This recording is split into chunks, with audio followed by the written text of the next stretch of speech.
If you're going to dominate people over a long period of time and do it in a scientific manner, one of the easiest ways to do it, if not the easiest way, is to keep the people confused.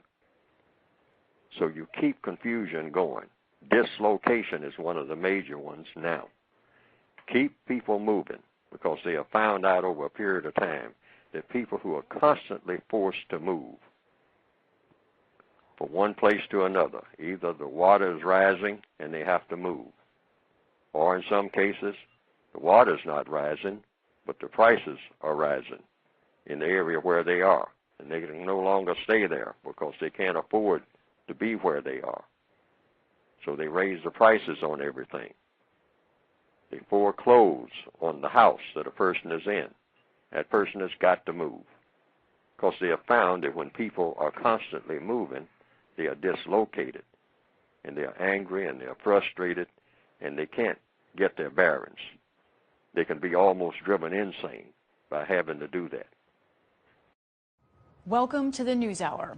Homelessness in America reached record high numbers earlier this year. A government report out today reveals that last January, the number of people experiencing homelessness shot up by 18% to roughly 770,000 as counted on a single night. The annual survey published by the Department of Housing and Urban Development pointed to a list of intensifying economic problems, rising housing costs, and the migrant influx in some cities among them. To understand more about what's behind this rise, I'm joined by Sean Donovan, CEO and President of Enterprise Community Partners and former Secretary of the U.S. Department of Housing and Urban Development. Sean, this is an eye-popping report in many ways. It's about where things stood earlier this year, and I want to start with one particular dynamic, the role of the migrant crisis. How and where did that affect homelessness in this country?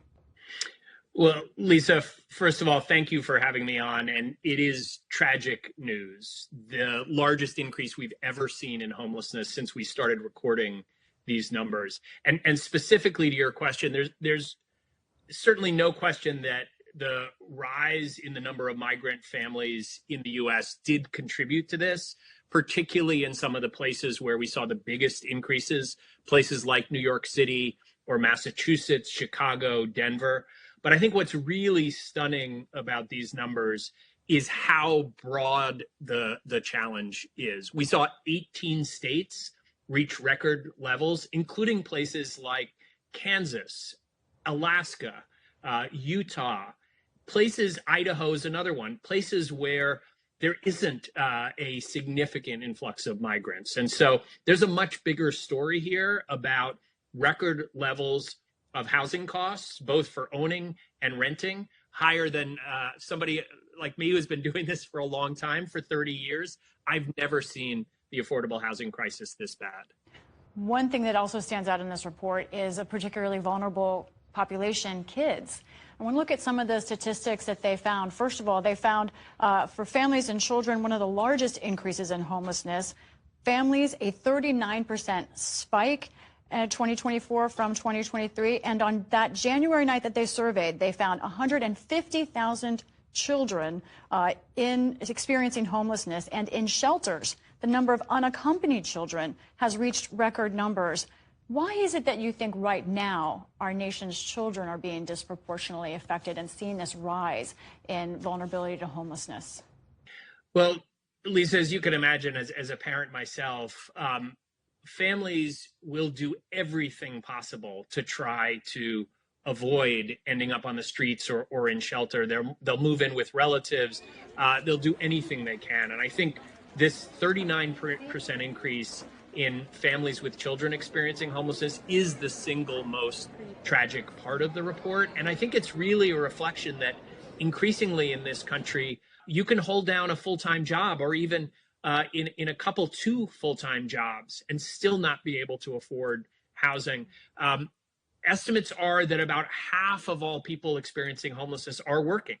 And so we have to recognize that this is a housing crisis that is affecting everyone in our society, but most acutely those of our neighbors who end up sleeping on the streets or in shelter.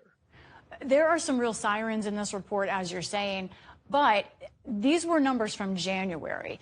Can you talk about what may have happened since then that kind of puts these numbers in a different perspective? Well, Lisa, the first thing I would say is it isn't just this year. This was an 18% increase, but it comes on the heels of a 12% increase last year in these numbers. So roughly a third increase over 2 years. Both of those were record increases in homelessness that we've seen. So what I think has begun to change in this country really is two things. One is that we had a Supreme Court decision this past summer in a case that for the first time really allowed communities to criminalize homelessness. And I'm deeply concerned about this. We know that ticketing someone, putting them in jail because they don't have anywhere to go, not only is counterproductive in the short term, in the long term, it actually increases homelessness because, as you can imagine, if you have a criminal conviction, much harder to find housing, harder to find a job. And we know from the evidence that this is counterproductive, but I'm concerned the frustration levels are rising. More and more communities are seeing increases in homelessness. The other thing I would say, though, on a more hopeful note, is our housing crisis has reached such a scale of proportion that we're seeing more and more bipartisanship around the need to solve our housing crisis, to build more affordable housing, to build more different kinds of housing from home ownership to rental and everything in between. And so that, I think, is really a hopeful sign. We do know how to solve homelessness. We have made progress in this country. And in particular, even among these bleak numbers this year, we saw a 7.5% decrease in the number of veterans who are sleeping on our streets or in shelter. And so we can take that example of what works and we can scale it and really begin to reverse the tide of these tragic numbers. And I know from those who put the report out that they think that the migrant surge has in fact quelled since the Biden administration's policies have changed over the summer. So we will see what next year's report looks like. Sean Donovan, thank you so much for talking with us. Thank you, Lisa. Happy holidays. And to hear you black folks singing Amazing Grace because you don't know where it came from. Next question. Wait a minute. John Newton, one of the most evil, ungodly, if there could be anybody on the planet more evil than the devil, it was John Newton.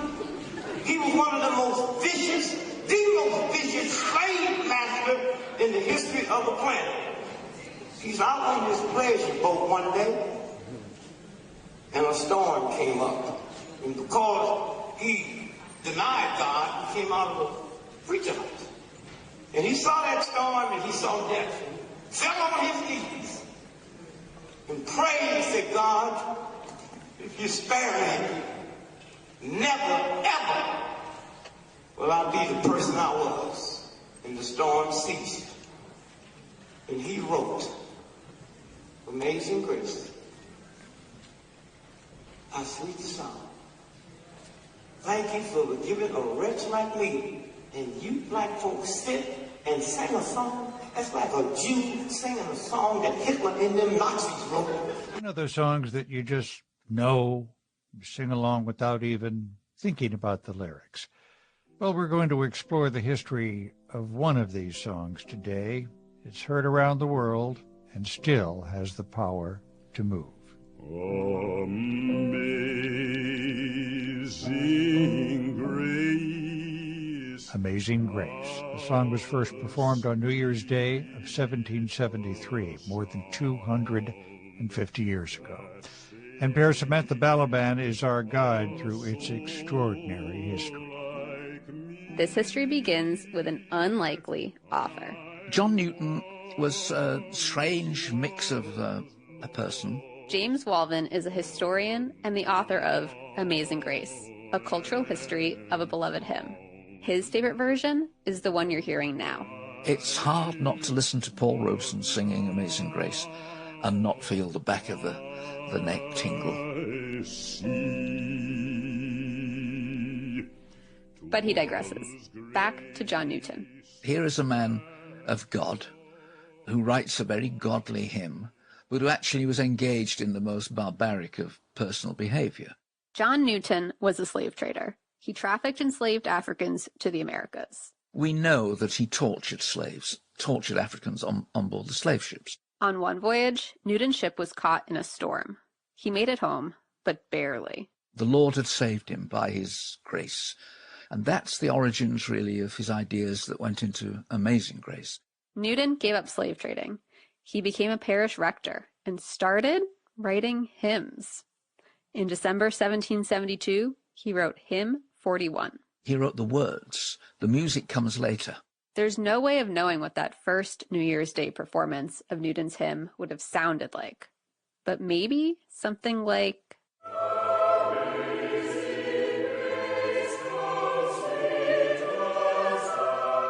This is the English Chamber Choir performing Amazing Grace to tune 14, a tune attached to Newton's words in an early hymn book.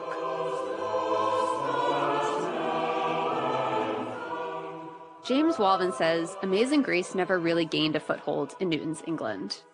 But then it was published in America, where Christianity was booming. In the United States, you have this kind of proliferation of nonconformist groups, of Methodists, of Baptists, and sects that spin out from those. And all of them sing. Was grace that taught my heart to care. But still, no one could agree on a tune. Enter William Walker, otherwise known as Singin' Billy. A singing master, one of many who wandered around the early United States teaching people to sing, individually and collectively. Walker took Newton's hymn and paired it with a tune called New Britain. At this point, Amazing Grace starts to sound familiar.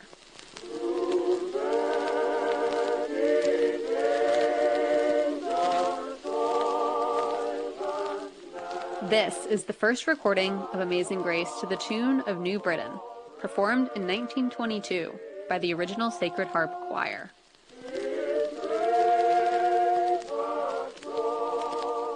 Newton died long before he would have been able to hear this version of his hymn, but he probably still would have recognized it. What Newton wrote in the 1770s is still what we sing today. It gives you some indication of how popular it was.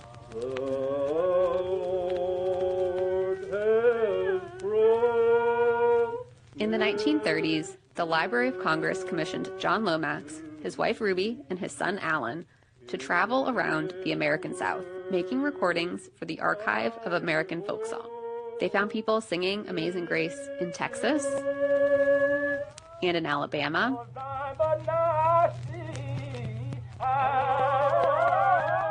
they found that people sang Amazing Grace scattered across the United States in the most extraordinary remote places, black and white, rich and poor, individual, old people in their homes, these crackly old American voices of all kinds of regional accents, all singing Amazing Grace. I don't know that we know exactly when it was first sung in a black church, but we know that hymns have been a major aspect of religious worship for African Americans. Melvin Butler is an associate professor of musicology at the University of Miami. People often kind of make a big deal out of the fact that the composer of the hymn was a former slave trader. But for African Americans, it's a pro-underdog song. You know, those who have been downtrodden and oppressed, you find salvation in this idea that no matter what you're going through, no matter who calls you a wretch, you have this amazing grace to rely on. Reginald Golden, the music director of the Howard Gospel Choir at Howard University, says it's not surprising then that Amazing Grace would become a staple of the civil rights movement. When you study and look at the music of the civil rights movement, we were minded to sing songs that people would have difficulty arguing with from a lyrical standpoint. Who could argue, for example, with the great gospel singer, Mahalia Jackson?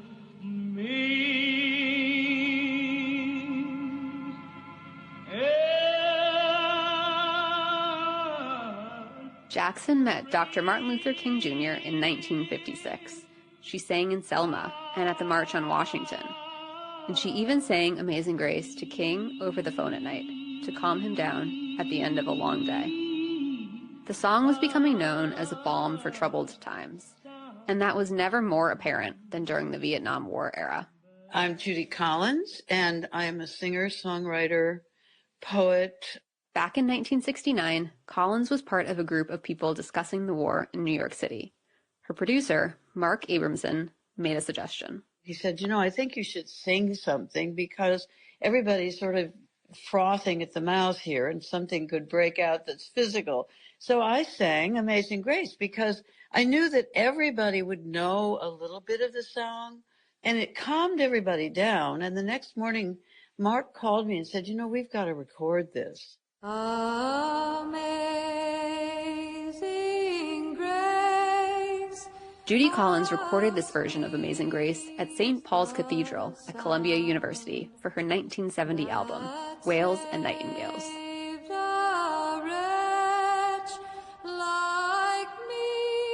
It's an incantation.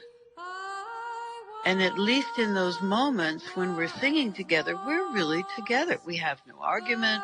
We have no dissent. And that's the strength of it. And that's why I think when my version of it came out, and it was an a cappella choir singing together, it really rang a bell with people all over the world. When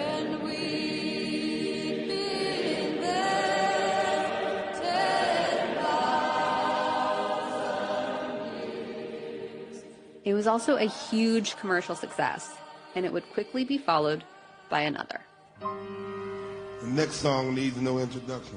In 1972, the Queen of Soul, Aretha Franklin, recorded her version at the New Temple Missionary Baptist Church in Los Angeles.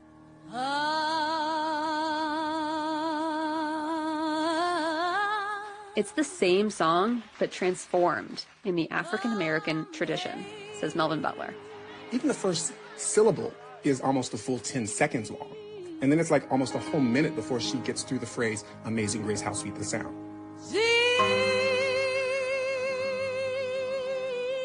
Because she's interjecting moans and she's using what we call melisma, multiple pitches on a single syllable.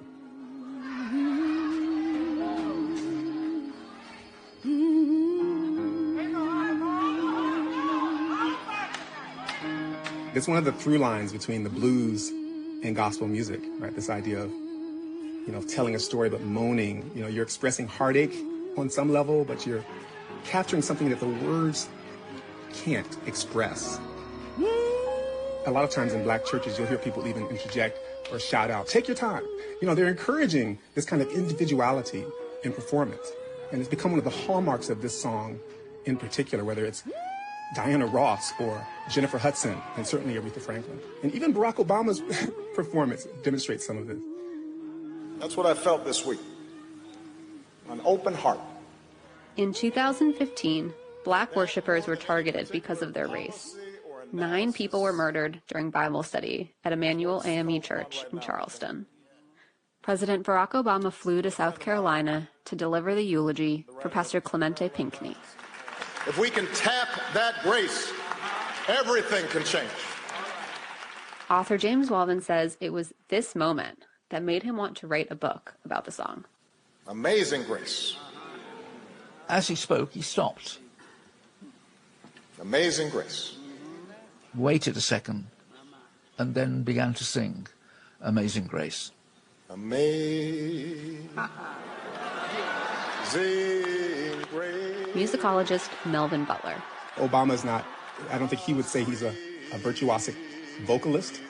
But if you listen to those first few phrases, he does sort of inject a bit of blues sensibility into that song. There's a little bit of a moan. And it's like, this is Obama saying, I'm one of you. For me, personally, it was a beautiful moment. And I think it'll go down in history.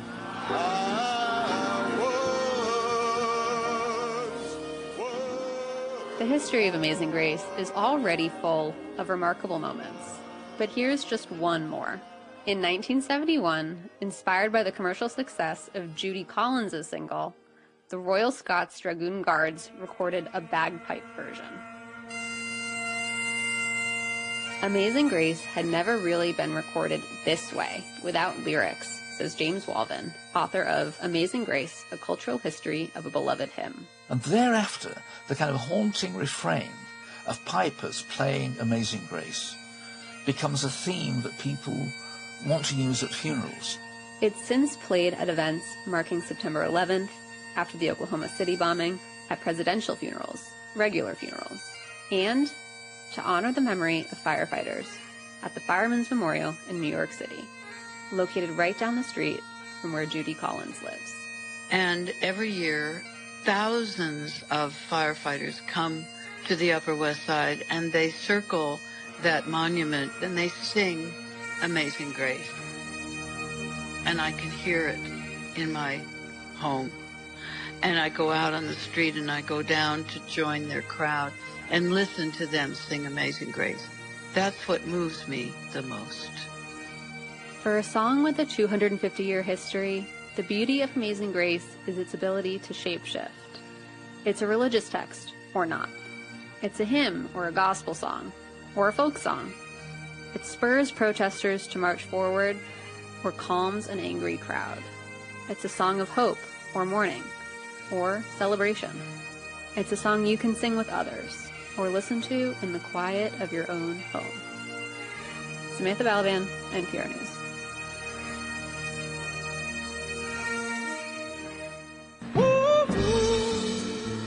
Flying high, ooh, flying high in the friendly sky, flying high. This morning, as millions prepare to fly back home post-holiday, security at Seattle's SeaTac Airport now the focus of a federal investigation. The case opened following a Christmas Eve stowaway. Authorities say made their way onto a Delta flight bound for Hawaii without a ticket or even a boarding pass. The Delta crew discovering the unidentified passenger just before takeoff, prompting the pilot to return to the gate. The airline stating their staff followed procedures to have an unticketed passenger removed from the flight and then apprehended. Authorities sharing they used airport security cameras to track the individual into a bathroom after everyone deplaned. It's scary, especially this time of year when there are so many passengers flying, and it makes it easier to make mistakes.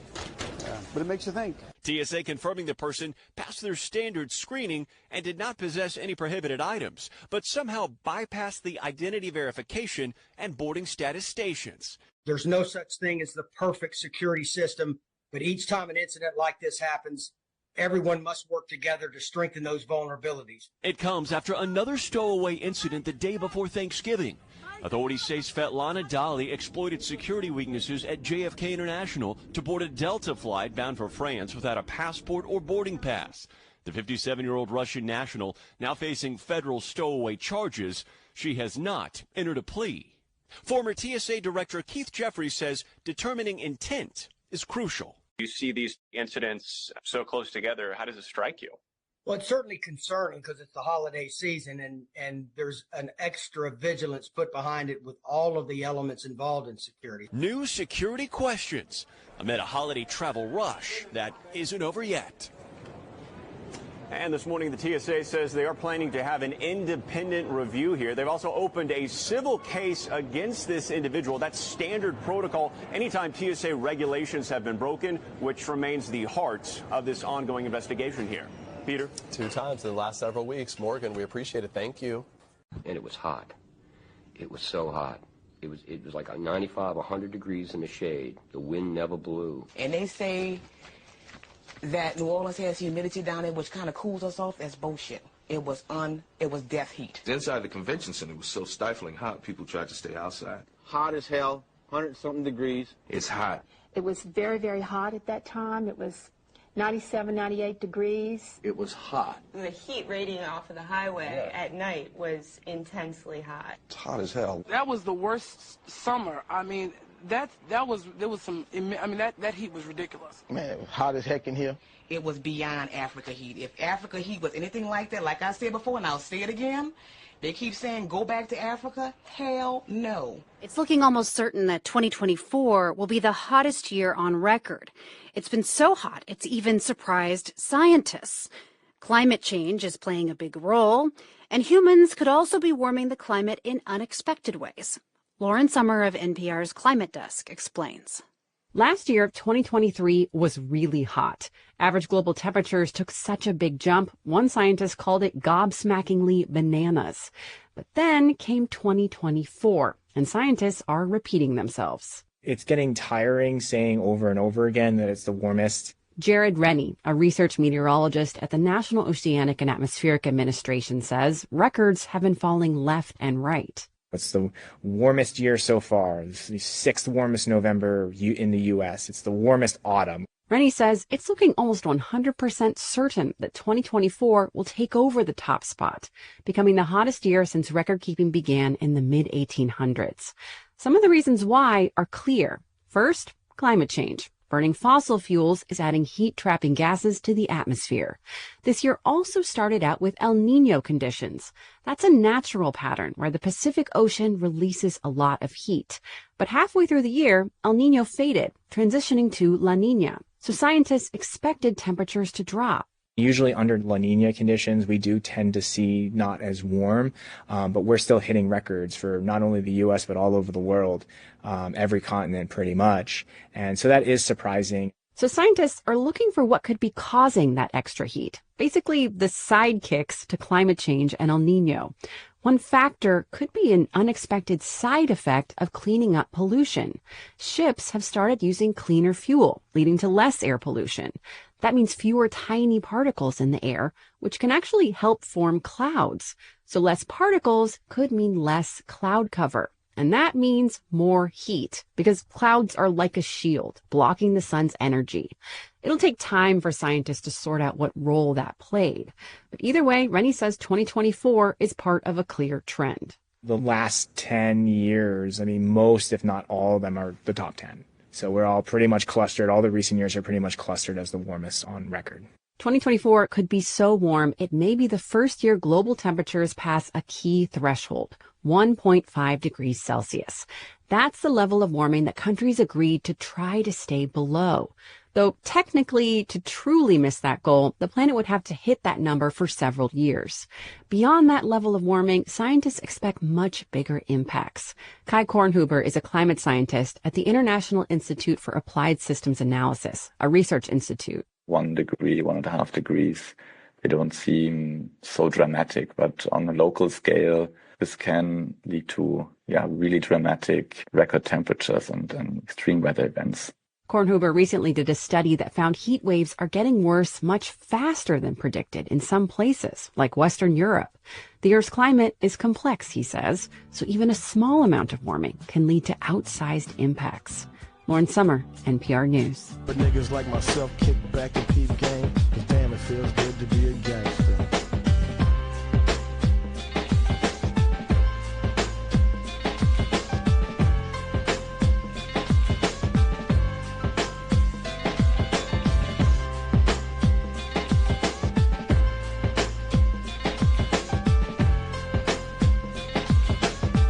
And now, a word from the president. Damn, it feels good to be a gangster. Mexico's government has announced an emergency strategy to protect migrants in the United States ahead of the inauguration of the president-elect Donald Trump next month. Mr. Trump has threatened to deport millions of illegal migrants. Now, one of the measures involves mobile phones, and the Mexican Foreign Minister, Juan Ramón de la Fuente, explained how it could work. It's an information and assistance center for Mexican people, a call center that's already operating 24/7, and soon it will also be active through a very simple procedure, an alert button that's already been implemented on a small scale in some places and appears to be working very well. You push the alert button, and that sends a signal to the nearest consulate and to the relatives whose contact details you've saved on the app. I asked our America's regional editor, Leonardo Rocha, to tell us more about the new measures. What the Mexican government is expecting is the worst for millions of Mexicans, an estimated 4.8 million Mexicans who live without a working visa in the U.S. So what they think might happen is people will be at home, or they'll be stopped in traffic, or they might be on some government list, and immigration officers will just come to their door or to their work and just take them to a detention center. Before they're taken there, or before they can ask for a lawyer or anything, this panic button, let's call it that way, it's an app, will alert one of the 53 Mexican consulates in the U.S., or their families, or a call center that's already working 24 hours a day to say, look, such person has been taken by the immigration authorities. Then they will get in touch with hundreds of lawyers. They've just hired more than 300 other lawyers, and there are many who have volunteered to basically start the legal process to assist them, and if necessary, stop this deportation process. Because once that gets going, if the person doesn't know their rights in the U.S., especially migrants who are there who don't speak proper English, they might just be taken to a center on the border or taken abroad, and that might be too late for them. I mean, these measures from the Mexican government are likely to anger Donald Trump and his supporters, because they could be seen as a way of scuppering what Donald Trump wants to do, which is get rid of certain numbers of illegal migrants. And the Mexican government has got to tread a fine line here, hasn't he? Because there are also threats from Donald Trump to put tariffs on Mexican goods. I find the beginning of this left-wing government of Claudia Sheinbaum taking over from President López Obrador, I find it much more difficult than López Obrador faced in the first administration with Donald Trump, because I think Donald Trump is much more outspoken. He threatened to impose tariffs of 25% if they don't control the influx of fentanyl, which is this synthetic opioid that's causing thousands of deaths in the U.S. But it's something very difficult to do, to control the influx of drugs. So I think the language is very inflammatory. I think the Mexican government is feeling that they will have a very difficult time, because it involves migration, involves tariffs, and I haven't seen much in terms of building bridges or anything at this stage. 3 weeks from the inauguration of Donald Trump, the Mexican government is preparing a strategy to help millions of Mexicans abroad. It's likely that will anger the American government. Something we'll have to do to build those relations, which are essential for both sides of the border. Leonardo Rocha. So many a historian has said that the reason Haiti is in the shape that it's in now, and sort of like the head wagging people of the world, you might say, everybody kind of looks on them with great pity, it's because the white supremacists made that decision. An attack on medical staff in Haiti has left at least 3 people dead and many others injured. It happened during a media conference at the reopening of the country's biggest public hospital. This is the moment suspected gang members shot in the direction of journalists from the hospital's gate.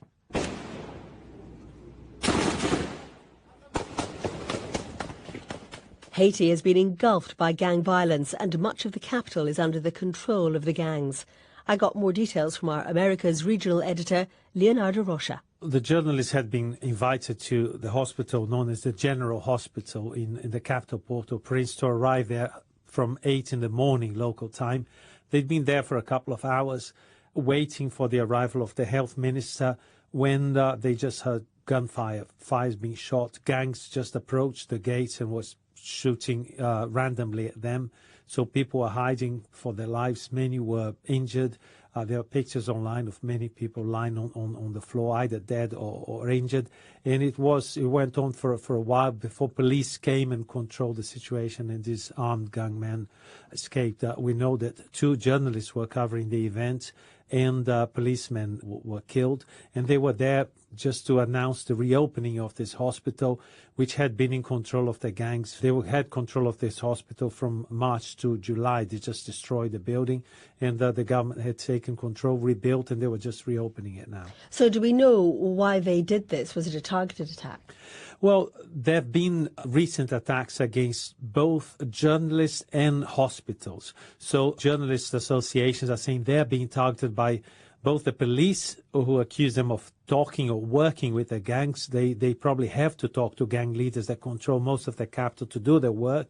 But they're also being attacked by gangs because they spoke to rival gang leaders.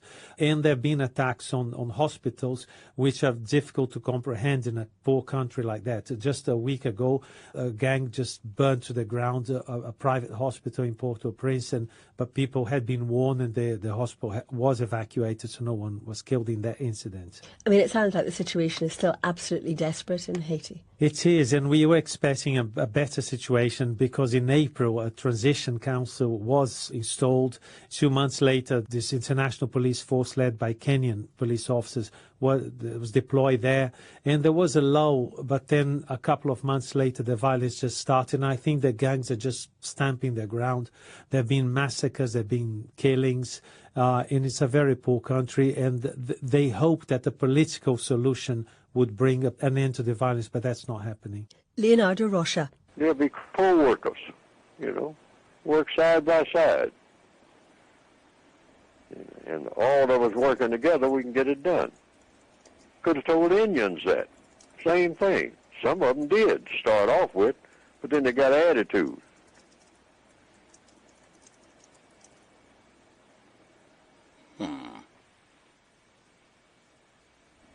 Say, no, we're going to take it all. We ain't going to leave you nothing. Right? Indians said, well, I thought we were going to share. I mean, that's what we sat down at Thanksgiving. I mean, and so we all work together and all like that. Well, I don't think that's a good idea. I think what I need to do is going back to giving you a good whipping, Chief.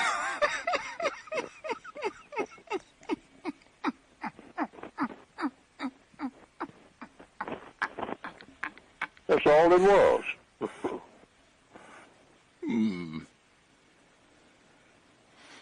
Chief said there's plenty of land here for everybody. We got more land than we can take care of and whatnot. So, I mean, we welcome you and all like that. Well, no, I'm going to take it all. Give you a bottle of whiskey. That's what you're going to get out of the deal. Right.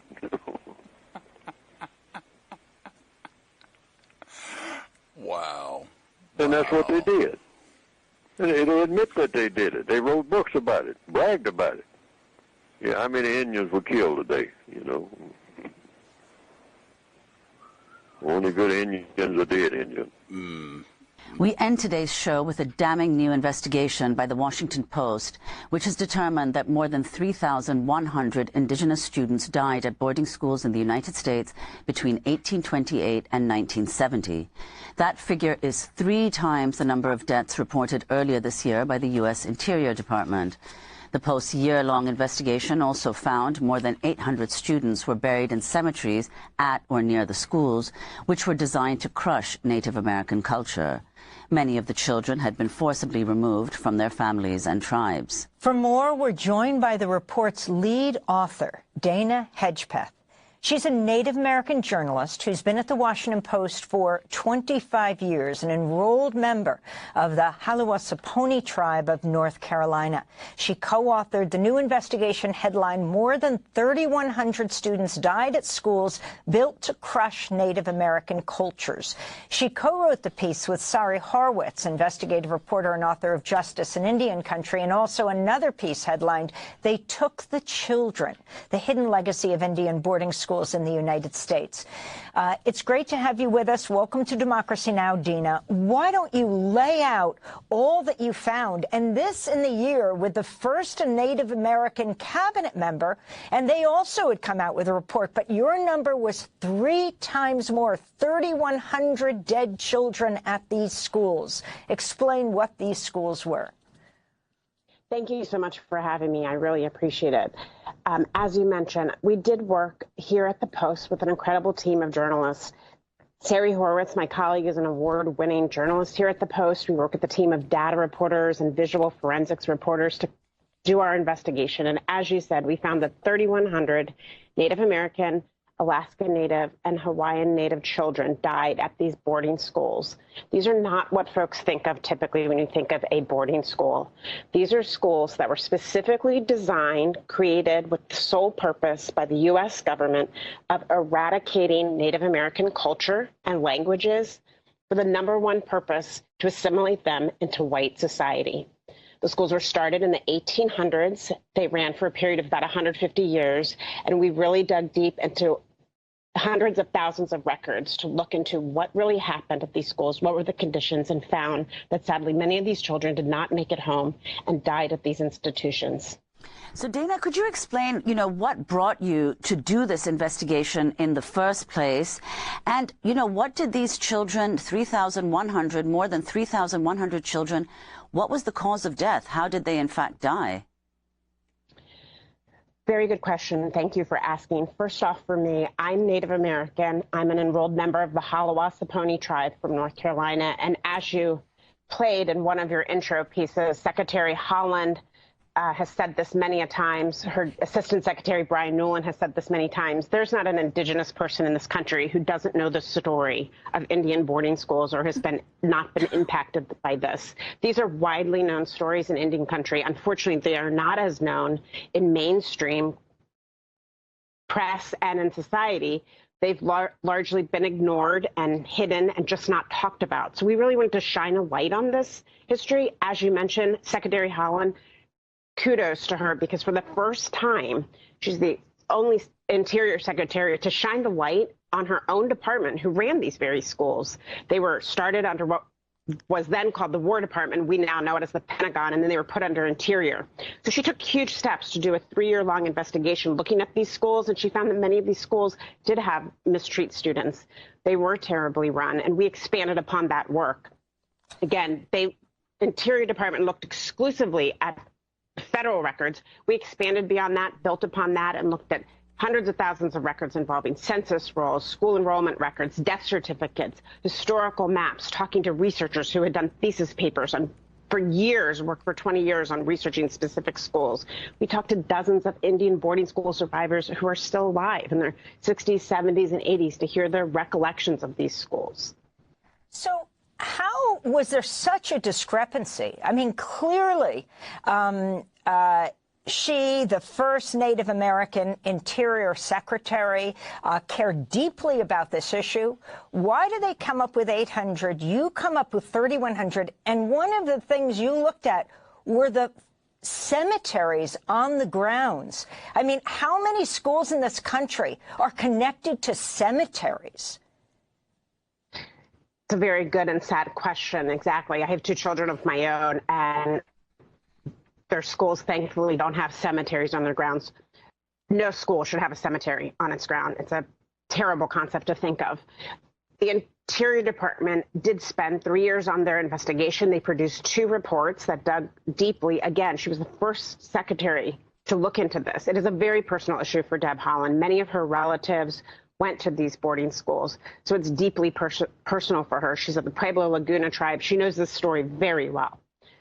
We took it a step further. They found 973 documented deaths at these Indian boarding schools, and we took it a step further by expanding our base. We looked not just at federal records, we looked at school records, we looked at deep into the work that many researchers had already done. The sins of these schools are not unknown in Indian country. Many great Native American journalists have been writing about this subject for years. We just took upon that work and expanded it to really give it a complete public accounting that it hasn't had before, and to really tell these stories.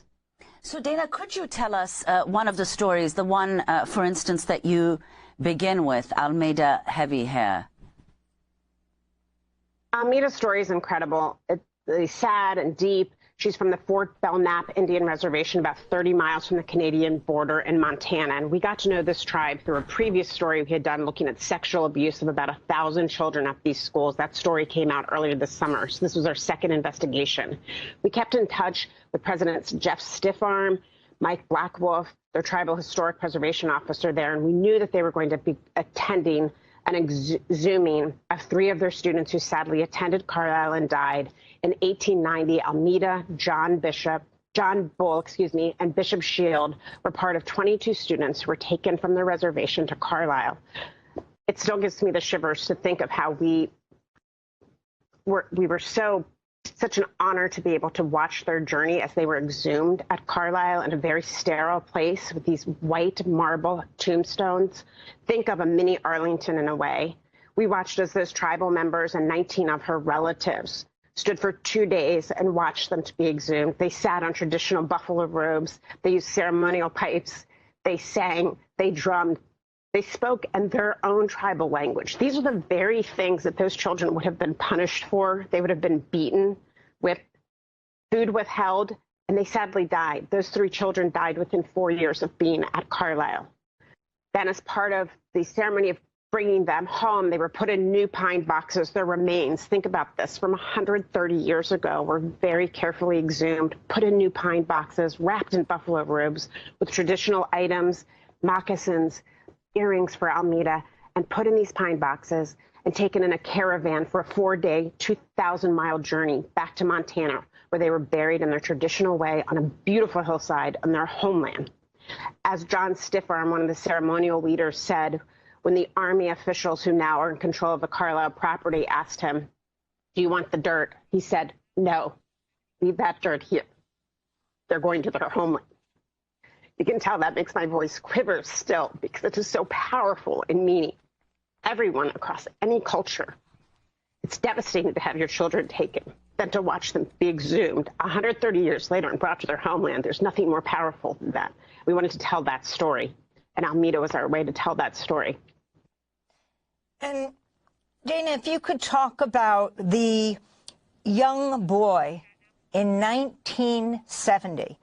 It's not only children, thousands who died at these schools, but those who tried to escape. That's right. The story of Johnson C.O.W.S, who tried to escape to go back home. There were sadly many stories like his, dozens of stories of children who tried to run away from these schools and make it back to their homeland. The thing I'll never forget about his death, sadly, is that on his death certificate, it was marked as frozen. He died trying to get across a mesa, snow-covered hills and mesa, back to his homeland. I don't think any of us can really fathom, being taken from your home at a young age. Some of these children were as young as 5. Some of them were older teens who stayed at the school because they wanted them to be part of the forced manual labor that these children were required to do at these schools. One of our sources called these not schools, but rather prison camps. They were work camps. They were not meant to educate Native American students to become doctors or lawyers. They were meant to educate them, I say educate with air quotes, educate them in manual labor. Often the students were reported to be 2-3 years behind academically. Some students who survived these schools talk of coming home and having skills that were completely unusable in their communities if they managed to survive them, or just not being able to speak their tribal language anymore and really being out of sorts, having been away from their homes for so long. Dana Hedgepeth, we only have about a minute left. How has the impact of these schools, closed at the beginning of the 70s, impacted, what, half a century later? Wow, that's a good question and a big one. The impact of these schools is still being felt in many ways. As I mentioned, there are several hundred survivors from these schools. They're dealing with the traumas of having gone through these schools, of having been taken away from their tribe, their communities, their families. That has a generational impact on how they raised their children or how they did not know how to raise their children, of grappling with what it means to be away from your home, away from your community, away from your traditions, away from your language. That's left a huge knowledge gap, as we Native Americans call it, in language and in culture. There is a rebuilding of those languages and of those culture traditions, but still it is very, very hard to deal with that trauma. Many Native American survivors are only now beginning to talk about these traumas from decades ago. A lot of that is to do. We want to thank you for being with us, and unfortunately we've run out of time, but your work is incredible, and we're going to link to your articles. Dana Hedgepeth, Native American journalist with the Washington Post, member of the Haliwa-Saponi tribe of North Carolina. This the city of Chicago. In Chicago and throughout the U.S., black men born from 1951 through 1970 are dying of opioid poisoning at a greater rate than any other segment of society. That's according to a data analysis by the Baltimore Banner, which collaborated with the Sun-Times and other news organizations. Here now are Sun-Times reporters Elvia Malagon and Frank Main to break down this startling trend. So let's start first. Why is this particular generation being affected so drastically compared to others?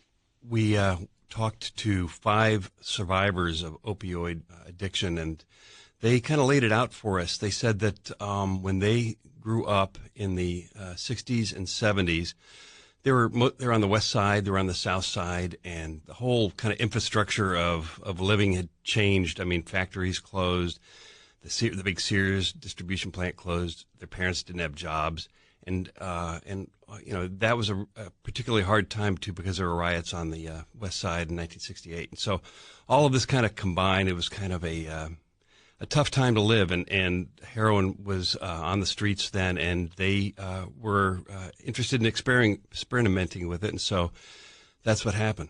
And what role does racism kind of play in this disparity? Yeah, when we talked to Cook County President Toni Preckwinkle, she mentioned how she tells her staff there's always the same map that you see in terms of disparities in Chicago. You see the disparities most prominently on the south and west sides.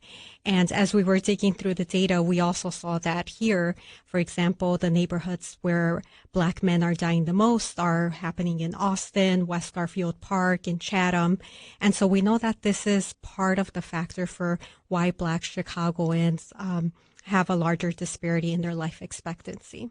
We know that this data includes the entire U.S., but how does Chicago compare to other big cities when it comes to the overdose deaths among this demographic?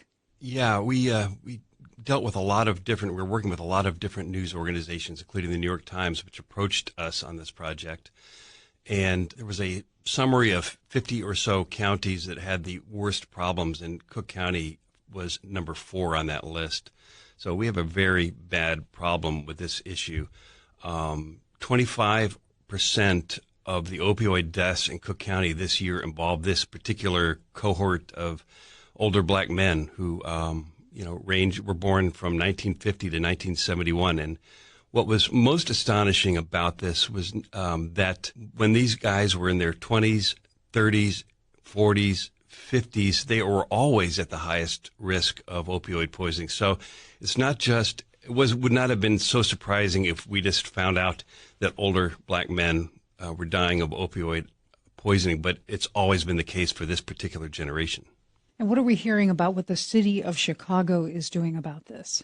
One of their efforts is to tackle this problem by focusing on neighborhoods. And that's one of the things that we started to notice, that a lot of the solutions to the opioid epidemic are really targeting more of a broad population, but we didn't find anything that is really targeting this specific group of people, older Black men. So that's one of the things that is possibly needed, things for officials to think about. But we do know that another solution, in addition to targeting these neighborhoods, is the distribution of Narcan. I went out with the group on the west side on a Saturday, where they were pretty much stopping to talk to folks along the west side and going door knocking, door to door, and giving them tote bags full with Narcan, along with other resources. You also spoke with several health professionals who treat people experiencing overdoses. What are some of the challenges they're facing? Well, some of the challenges are challenges that we often hear about when we're looking at health disparities. For example, there is a mistrust. So there's a little bit of work that needs to be done to build trust among especially Black men. One clinic tries to remove some systemic hurdles, for example, giving folks bus passes so that they're able to access the clinic. But we also know that there are some larger disparities going on. For example, Black patients are half as likely as their white counterparts to be offered medications to treat opioid addictions when they go to the emergency room. And health officials told us that they know that people who eventually die from an opioid overdose, they're going to the emergency room multiple times. So that's multiple times that they weren't reached and weren't given the medication that could have possibly helped them. In your reporting, you also had a chance to review autopsy reports of black men aged 54 to 73 who died from an overdose this year. What were some of your takeaways? We found a couple things that were surprising, kind of cut against the, I guess, common thinking about how people die of overdoses. Most of the men died in a home as opposed to in the hospital, and we found only 30% of the men got to a hospital where they died. We also found that most of them died in a home as opposed to on the street. That doesn't necessarily mean that they owned or rented these homes. Sometimes they were couch surfing, living with relatives, friends, but they were usually under a roof when this happened. And the third major thing that we found that might inform policy is that, for the most part, Narcan, the opioid reversal drug, was not found in most of these houses, and so, or these the places where these men died, and that kind of speaks to the issue of expanding the outreach to get this particular drug to these men. That's Sun-Times reporters Elvia Malagon and Frank Main. Thanks to you both for bringing us the details of your investigation. Thank you so much. I'm getting in the elevator, and these two high school white boys tried to get on with me. And I just dove off. I said, y'all ain't killing me.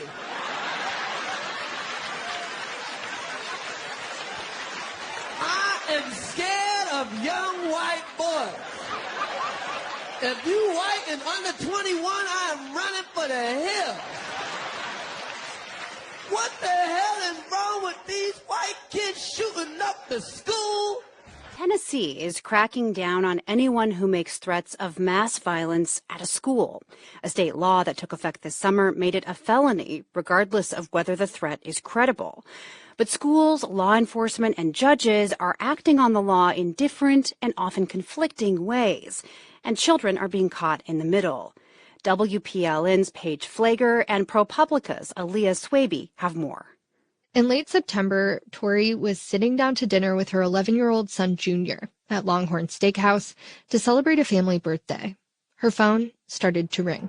I answered, and it was the officer. The sheriff's deputy, who worked at Junior's middle school.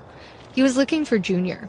We're not using their full names because Junior is a minor, and this story discusses his arrest. And I said, can you tell me what do you want?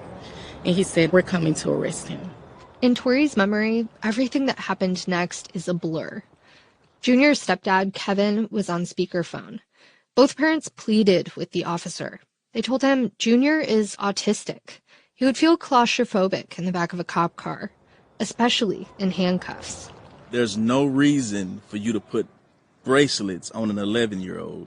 He doesn't understand. But it didn't work.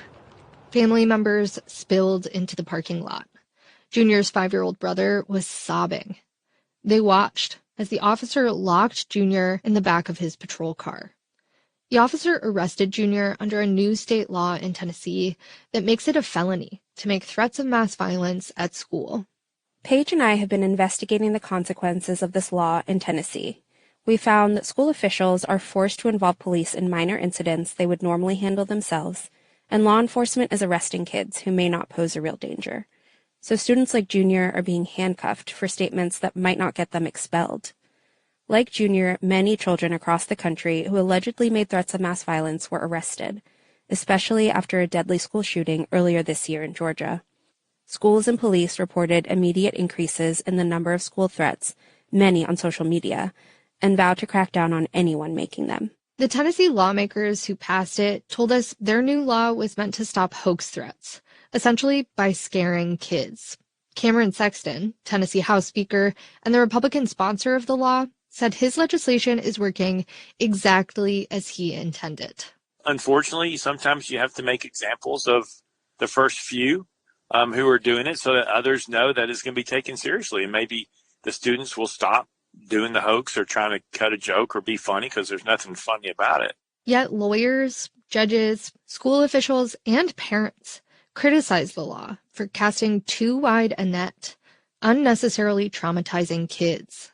The incident that plunged Junior into the juvenile justice system happened in the last hour of the day at school. According to the police report, he overheard 2 other kids talking to each other. He said that one asked the other if he was going to shoot up the school. Junior looked at the other student, and he looked like he was going to say yes. So he answered for him. Junior said, yes. The report goes on to say other kids went to the teacher and told her that Junior said he was going to shoot up the school.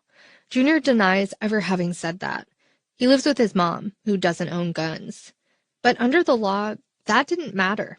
And it didn't matter that, according to his mom, Tori, the principal told her Junior could come to school the next day. She said, oh, he can attend school as if he was not a threat. No hesitation, she said that.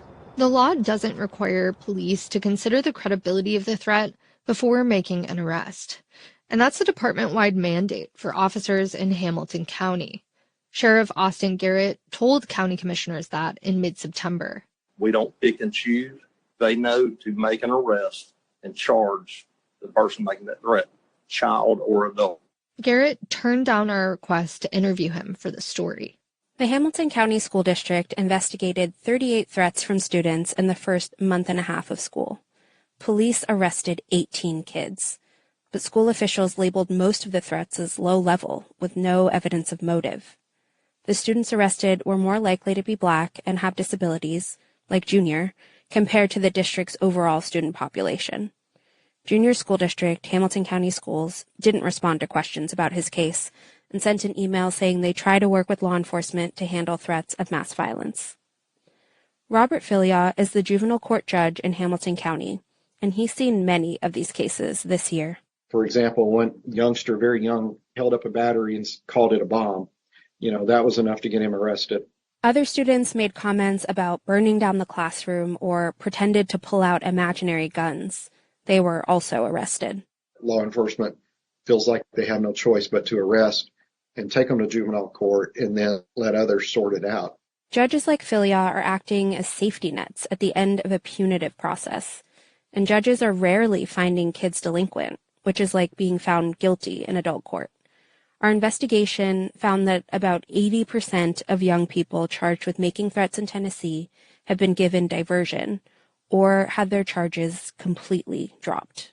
Junior's case was dismissed in juvenile court earlier this month, but the impact this has had on him hasn't gone away. He still has to sit in the same classroom with the same teacher and walk past the same officer who handcuffed him and put him in the back of a cop car. And his parents still don't know who to blame. Do you fault the officer? Do you fault the new law? Who takes responsibility of, hey, okay, this is a massive problem and we're traumatizing our kids now? Junior's stepdad, Kevin, doesn't know what the solution is to stop the threats in schools, but he says arresting kids like his son can't be it. For NPR News, I'm Paige Flager. And I'm Aaliyah Swaby in East Tennessee. Billie Holiday, I sing your blues.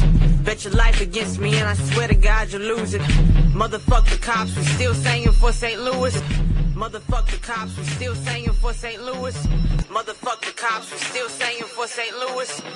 Authorities say 62-year-old Daryl Jaspering of Warrenton, Missouri, allegedly sent a racially charged message through the organization's website threatening physical harm. According to the federal indictment, Jaspering's actions were intended to intimidate and interfere with NAACP employees because of their race and color. The best way to describe it is a monologue full of racial epithets, threats to create bodily harm, even negative connotations about black leadership in the city. Jaspering has been charged with transmitting threatening communications and interfering with federally protected activities. He faces up to 15 years in prison and $500,000 in fines if convicted. We're in this environment where people are acting out on hate, so we don't take what somebody says verbally, we don't take it for granted.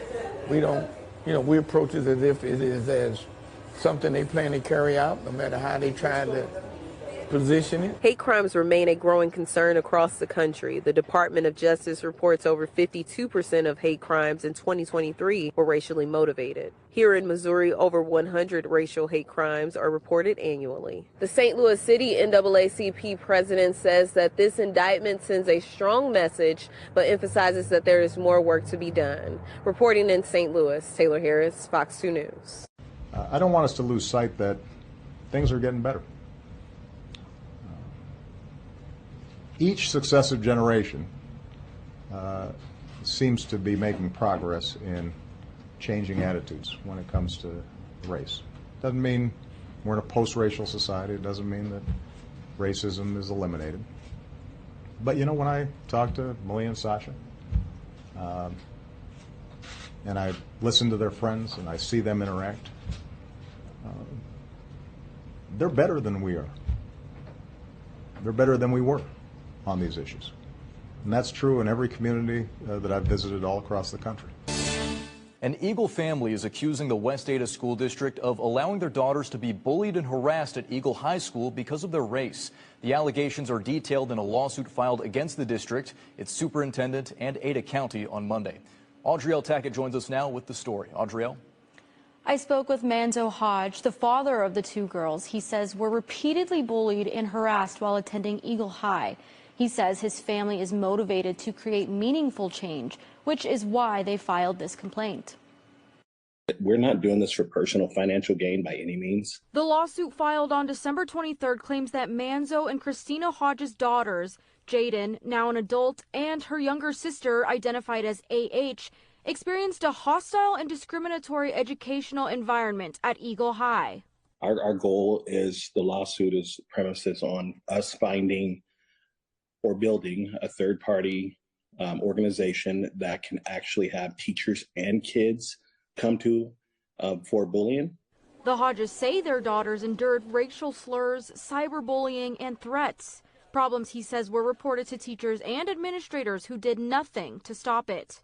I'd start being called the N-word frequently by other students. This is an interview with Jaden, who sat down with KTVB in August to talk about her experiences. Our kids started to enunciate the N-word at me and kept saying little more bits of it, like nah, nah, nah, and we were right in front of the teacher's desk. The suit complains students used racial slurs openly in classrooms, hallways, and on social media. Teachers, students from West Ada, from Hawaii to Rocky, Eagle, all have reached out to us to let us know that they're going through the same things, but most of them are too afraid and don't have enough resources to pursue anything.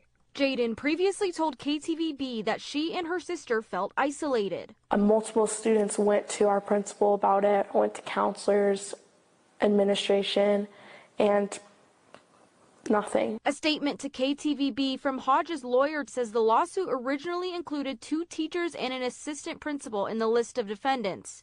In an amendment filed Friday, those names were removed, leaving Ada County, West Ada School District, and Superintendent Dr. Derek Bubb to answer for the allegations. The repercussions of, and I don't know if it's suspension, I don't know if it's termination from an employment factor. The Hodges say they want accountability and systemic change. I'm going to keep telling this over and over, is that 100% of anything will go towards education, towards bullying, racism, and whatever else there needs to be for the school district or even the state. The Hodges are asking for financial compensation they say would go toward providing resources and education to address the widespread issue of bullying and fear of speaking out. West Ada School District has not responded to KTVB's requests for comment. All right. Thank you, Audrielle. Let's go to Greg Gumbel. All right, Dick Enberg, thank you very much. Down here on the podium, they're here to celebrate a familiar refrain, that of the Dallas Cowboys as champions of the National Football League. And number 21 here, Deion Sanders, who would like to hold the trophy for just a moment before Michael gives it away into the crowd. I ain't get to hold this last year. Deion, this is a pretty good legacy for you. You go to San Francisco last year, they win a Super Bowl. You come to Dallas this year, they win a Super Bowl. I don't think I was the difference, though. I mean, some people may say, but that ain't the difference. What was the difference? First of all, I think the Lord had a lot to do with this, and this team is unbelievable. A hell of a coach in Barry Switzer, and the victory on offense, and the way this defense performed, we can't be faded. I'd like to know what's in your immediate future. Are you planning to play baseball this season? I tell you what, I love the fans of Dallas, and the baseball situation's up in there, but I'm happy with what I'm doing. All right, Deion, congratulations. Hey, I want to give a shout out to my mom, my family, my stepfather, Willie. Hey, my boys back, Rossville, all my homies. What's up, now? Thanks, Deion. Deion Sanders. We want to remind you. Hi, once again, everyone. I'm Greg Gumbel. The time has come. This is the time everyone's been waiting for, the announcement of the NCAA tournament seedings and brackets. Whether it was giving us our first look at the NCAA tournament brackets, Flacco stepping up and throwing deep down the far sideline, calling the action on NFL fields, touchdown Jacoby Jones, or hosting the Olympic Games. Nancy and Tanya, Tanya and Nancy. Greg Gumbel was synonymous with CBS Sports. Welcome to CBS Sports live coverage of the 55th Heisman Trophy Awards ceremonies. Gumbel, who spent 5 decades announcing and covering the world's biggest sporting events, died on Friday at the age of 78. He was beloved as a studio host for the NFL Today and a play-by-play voice for the NFL on CBS. Gumbel was a pioneer as the first African-American to announce a major championship sporting event. We are glad you are with us on CBS, and Super Bowl 35 is underway. He was back again 3 years later for Super Bowl 38. Along with his broadcast partner, Phil Simms, Gumbel called some of the NFL's most memorable games. I think it's safe to say, well, it depends on the outcome here, that this will be talked about quite a bit. You think? Yeah, maybe. And for more than 25 years, he guided us from Selection Sunday of the NCAA tournament all the way to the Final Four. It's time for that moment that we've all been waiting for as we celebrate the culmination of another great tournament with those who have earned their one shining moment. Gumbel had battled health issues over the past year, which kept him out of broadcasting. His voice silenced, his presence missed. In a statement, CBS Sports said of Gumbel, there has never been a finer gentleman in all of television. For all of us here at CBS, I'm Greg Gumbel. Thanks so very much for joining us, everyone. Good night. Those words could not be more true. I remember joining CBS Sports a little over a decade ago. He was one of the first people to welcome me in. His kindness, his laugh, his smile. You'd show up at the tournament, hadn't seen him in a year, and he's showing you pictures of his family and asking about yours. Truly a legend in broadcasting, but just a wonderful man. And you and I were talking about him this morning. Older brother to Bryant, so a lot of talent in that family. But I can tell you that everybody over at CBS Sports will miss Greg Gumbel every day out there because he is just an absolute gem. Yes. Wonderful. I'm so sorry for your loss, for all of our losses. Yeah. He was such a stellar person. Context of White Supremacy. Victim of white supremacy, Greg Gumbel, and even this week, victim of white supremacy, Ricky Henderson, passed away. I think 78, at least for Greg Gumbel, I think 78 is really young. Even Ricky Henderson didn't live that long either, in my opinion, but, you know. System of white supremacy, racism, do the best that we can to solve the problem as soon as possible. Gus T., Worthless Negro from Virginia, in for another broadcast, hopefully to share constructive information. Wow, Ricky Henderson, 65? Man. Now, see, Greg Gumbel, that's kind of black male privilege-ish, a little bit.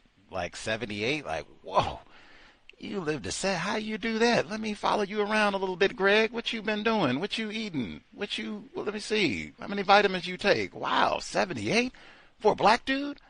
Wow. And you got to be at the Super Bowl? Man, I'm going to follow Greg Gumbel around. He doing it right. Now, Ricky Henderson, 65. What kind of black male privilege is that? Played professional baseball for all those years. You get to play for the Yankees. the Yankees, and then you're out of here at 65? He scored more runs in Major League Baseball than anyone. Anyone. Out of here at 65. Black male privilege. Oakland A's, man. Oakland, I'm so glad I went to California. I'd be looking like Jesus, Lord. Everything is California. I went right by Oakland Coliseum where Ricky Henderson used to play while I was there. Bye-bye Oakland Athletics. Anyway, Gus T., worthless Negro from Virginia, in for another broadcast, hopefully to share constructive information with non-white people, victims of white supremacy, on what white supremacy racism is and how it works. Today's date, Saturday, December 28, 2024. So I have been told, our final compensatory call-in of the 2024 calendar year. Hopefully constructive information. One thing I will say, it's in the description. I know we have a lot of people who don't read, some even who brag about not reading. It's written in the description and has been for years, over a decade at this point, that this broadcast, the context of white supremacy, is designed specifically for non-white people. It says that specifically in the description. We still have people who go and take this program to share with their white friends, presumably white people that they think are not racist. That is not the purpose of this program at all. And if you have white friends, white people that you have sexual activity with, you probably don't need to be listening to this program, unless you're going to make some like drastic reassessments and changes. Drastic. Not that you need to make those changes. I might not know what I'm talking about. Victims Guarantee qualified. But if we're following counter-racist logic, if there is a system of white supremacy racism that can be replaced with justice, yes, we will have to make some major adjustments. But just pointing that out, for the record, this is not intended for your white homies, your white friends. They are already very informed about white supremacy racism, what it is, and how it works. Very informed. Any hoodles, the number for the broadcast, not for spectators. Let us know how you have navigated the so-called holidays, figured out any codification for dealing with attempted relatives, so-called. Maybe you figured out a better way to talk about white supremacy racism with your attempted relatives, or at least maybe healthier food choices, maybe. Anything constructive we'll take pretty much if you tested out some of those strategies over this time period, or if you just didn't have to be on the plantation as much directly and said, hey, I can use this time to get correct rest, try out some vegan recipes, do a little yoga in the house, walk around the block, do a little hiking, anything constructive. Catch up if you got laundry that hasn't been taken care of. Lots of things to do if you have got a little free time on the plantation. Constructive things, I might add, that one can be doing. Any hoodles, the number 605-313-5164, the code 564-943#. Press star 61 if you would like to participate. Number again, 605-313-5164, the code 564-943#. Press star 61 if you would like to participate. Few things before we get started. Listener-supported counter-racist radio. Hit the blog racism-notes.blogspot.com. If you look on the right, you'll see Twitter feed is there as well. Now, I know we have some people who say, well, I don't do social media. It's lame and whack and all the rest. So I miss all of the updates on social media with the cows. At least the Twitter feed is on the blog now. Should have put that there a while ago. Was not thinking we had so many folks who just really virulent. So now in the future, and I would say you should probably check that often because I do upload to social media. I feel the same way as many folks where I would not be on social media if I was not hosting this broadcast, but since I am, I make an effort to use it constructively as much as I can. I posted some of the articles about Greg Gumbel and racism throughout his career, posted some of the archived articles about Dr. Francis Cress Welsing. Certainly I post archival content of the cows and other counter-racist concepts, even just updates about the program. So it would probably behoove you, if you are a cows listener, either check us out on social media, follow, stay up to date just to get information, and or check the blog racism-notes.blogspot.com, and then you can look, oh yes, updates. Let's see what he's up. And like I said, some of the pictures, articles, other information that I share online all the time. The PayPal button is in the top right corner above the Twitter feed, X feed, I guess, formerly known as Twitter.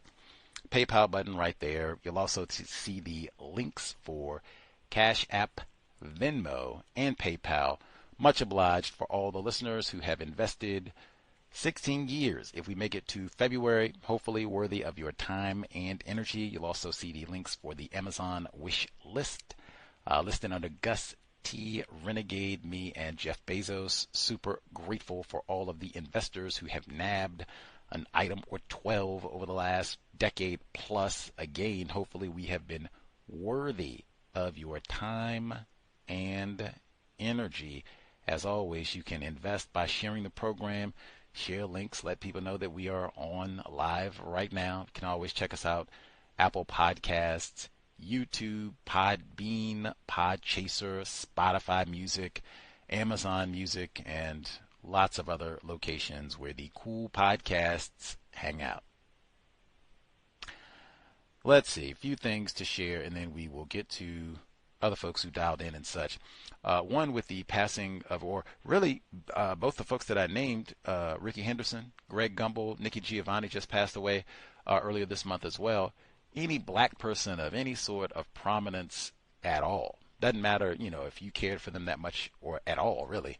But if they are of any prominence, noteworthy at all, probably had something to do with white supremacy, racism. And that would be the case with all the people that I just mentioned. They got all these articles about Ricky Henderson and him talking about racism. I shared some of those. And matter of fact, I mentioned the Yankees and the Oakland A's. They have one report. He was playing, Ricky Henderson, black male, privileged. He was playing for the Yankees. And there was an allegation, big report, and this is in the 80s, and I think this was 1989, fight the power. But they had a report in the New York Times saying that Ricky Henderson alleged that the Yankees were being racist and how they treated him when he got injured as opposed to how they treated white players. Oh, man, the kerfuffle. And what, you call George Steinbrenner racist? And he had to come in and I didn't say nobody was a racist and stop putting... 3 months after all this happened, Ricky Henderson goes from New York, Oakland. They traded him to the opposite side of the continent, 3 time zones away. Now, he did go on to do very well, won a World Series there. I think he might have won more than one World Series with Oakland. But either way, 3 months after the racism flap with the Yankees, beat it, bub. Beat it. You're out of here. Beat it. Calling us racist. Pinstripes calling us racist. Anyway, Greg Gumbel, broadcast journalist, probably called some of Ricky Henderson's games. I don't know if he did baseball or not. But privileged black male, he did it better. See, he lived till 78. Known for doing the NCAA broadcasts and Super Bowl and lots of other sports-related programs.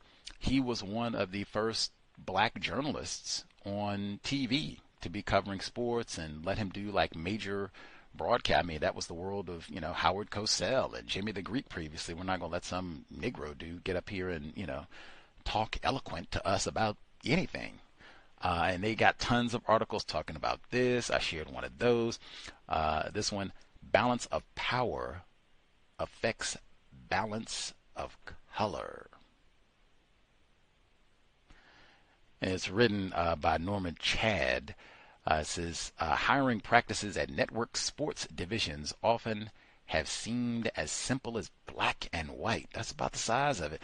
Those who did the hiring, those in the top production positions, and those calling the play-by-play traditionally have been white. Like the leagues they cover, particularly pro football with no black head coaches. Wow, it's almost the same way now. And Major League Baseball with 2 black managers, it's almost the same way now. Network sports departments have hired blacks to fill some lower level jobs and have elevated some black athletes to highly visible analyst roles, O.J. Simpson, but the top echelon has escaped minorities. Now, blacks in the business are wondering if and when what they consider the so-called closed-door old boy network, in quotes, in the system of white supremacy racism, will change. Many blacks say they are knocking at the door. Remember, didn't Monica have that? Never mind. Sorry. Many top-level network officials, meanwhile, say they seldom have heard from qualified blacks, and now are committed to more aggressive minority hiring. They're going to get lots of white people in a wheelchair and lesbians. At the network level, white lesbians, maybe even some white male lesbians. At the network level, blacks point out an almost total lack of presence born out of the hard numbers. While black ex-jock analysts are commonplace, O.J. Simpson, neither NBC nor ABC has a black play-by-play announcer. CBS has 2. While blacks are found in entry-level production positions, they do not move up the ladder. Of an estimated 60 producers and directors working sports at ABC, NBC, and CBS, only 1 is Negra.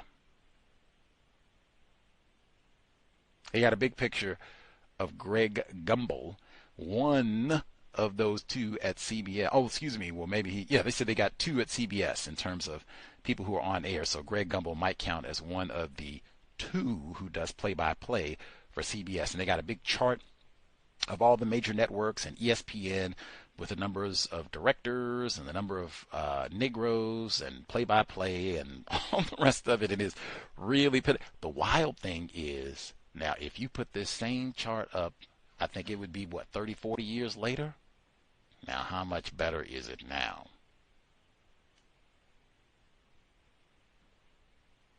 Shout to Stuart Scott. Any hoodles. You can check this. Like I said, they have a number. And matter of fact, I even have to pause. For Greg Gumbel because I think we were on neutralizing workplace racism. Bay Area mom, she said that Greg Gumbel, he wasn't, celebrated figure in her household.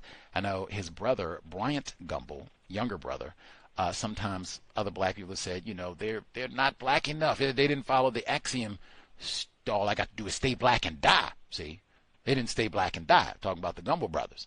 I've heard that, from other folks with some sort of critique, right? Or at least, I'm not going to celebrate that. I'm not going to do no soul clap for the Gumbel brothers type of a thing. Man, and this isn't a you should or shouldn't, just I didn't know as much about Greg Gumbel or even his brother Brian Gumbel, except they're associated with sports and would be on TV from time to time, and then Greg Gumbel just passed away. I started looking back. The Dr. King holiday was a big deal. We've talked about this before. In fact, we read Gil Scott-Heron's autobiography, The Last Holiday. Man, that's all about the Dr. King holiday. Well, it's a big part about his life too, but big part of the book is about his efforts to help Coretta Scott King get the Dr. King holiday. You read those the same year, I think, Coretta Scott King's autobiography too. Anyway, that was a big deal. Many race soldiers, public race soldiers, were staunchly opposed, and for a long time, like big public record, John McCain and other folks, like, no way, that commie Dr. King, I don't care how many times he sung Amazing Grace, and I don't care about no Mahalia Jackson, none of that dude is a commie and a fink and a pinko and everything else, and get on out of here, and I'm not doing no holiday for no polecat Dr. King. You got tons of that by white people on the record. So by the time we roll around to like the late 1980s, 1990s, Greg Gumbel is calling Super Bowls and things. Hey, a lot of white people, more refined, all right, whatever. Give the Negro a holiday and let's keep it moving. Except, I said John McCain, except Arizona. So Arizona's not winning footballs. Concussion league, brain damage league.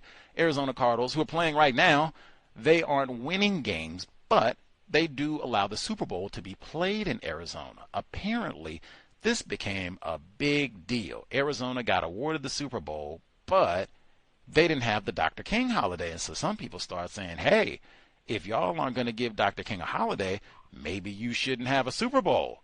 Ooh-wee.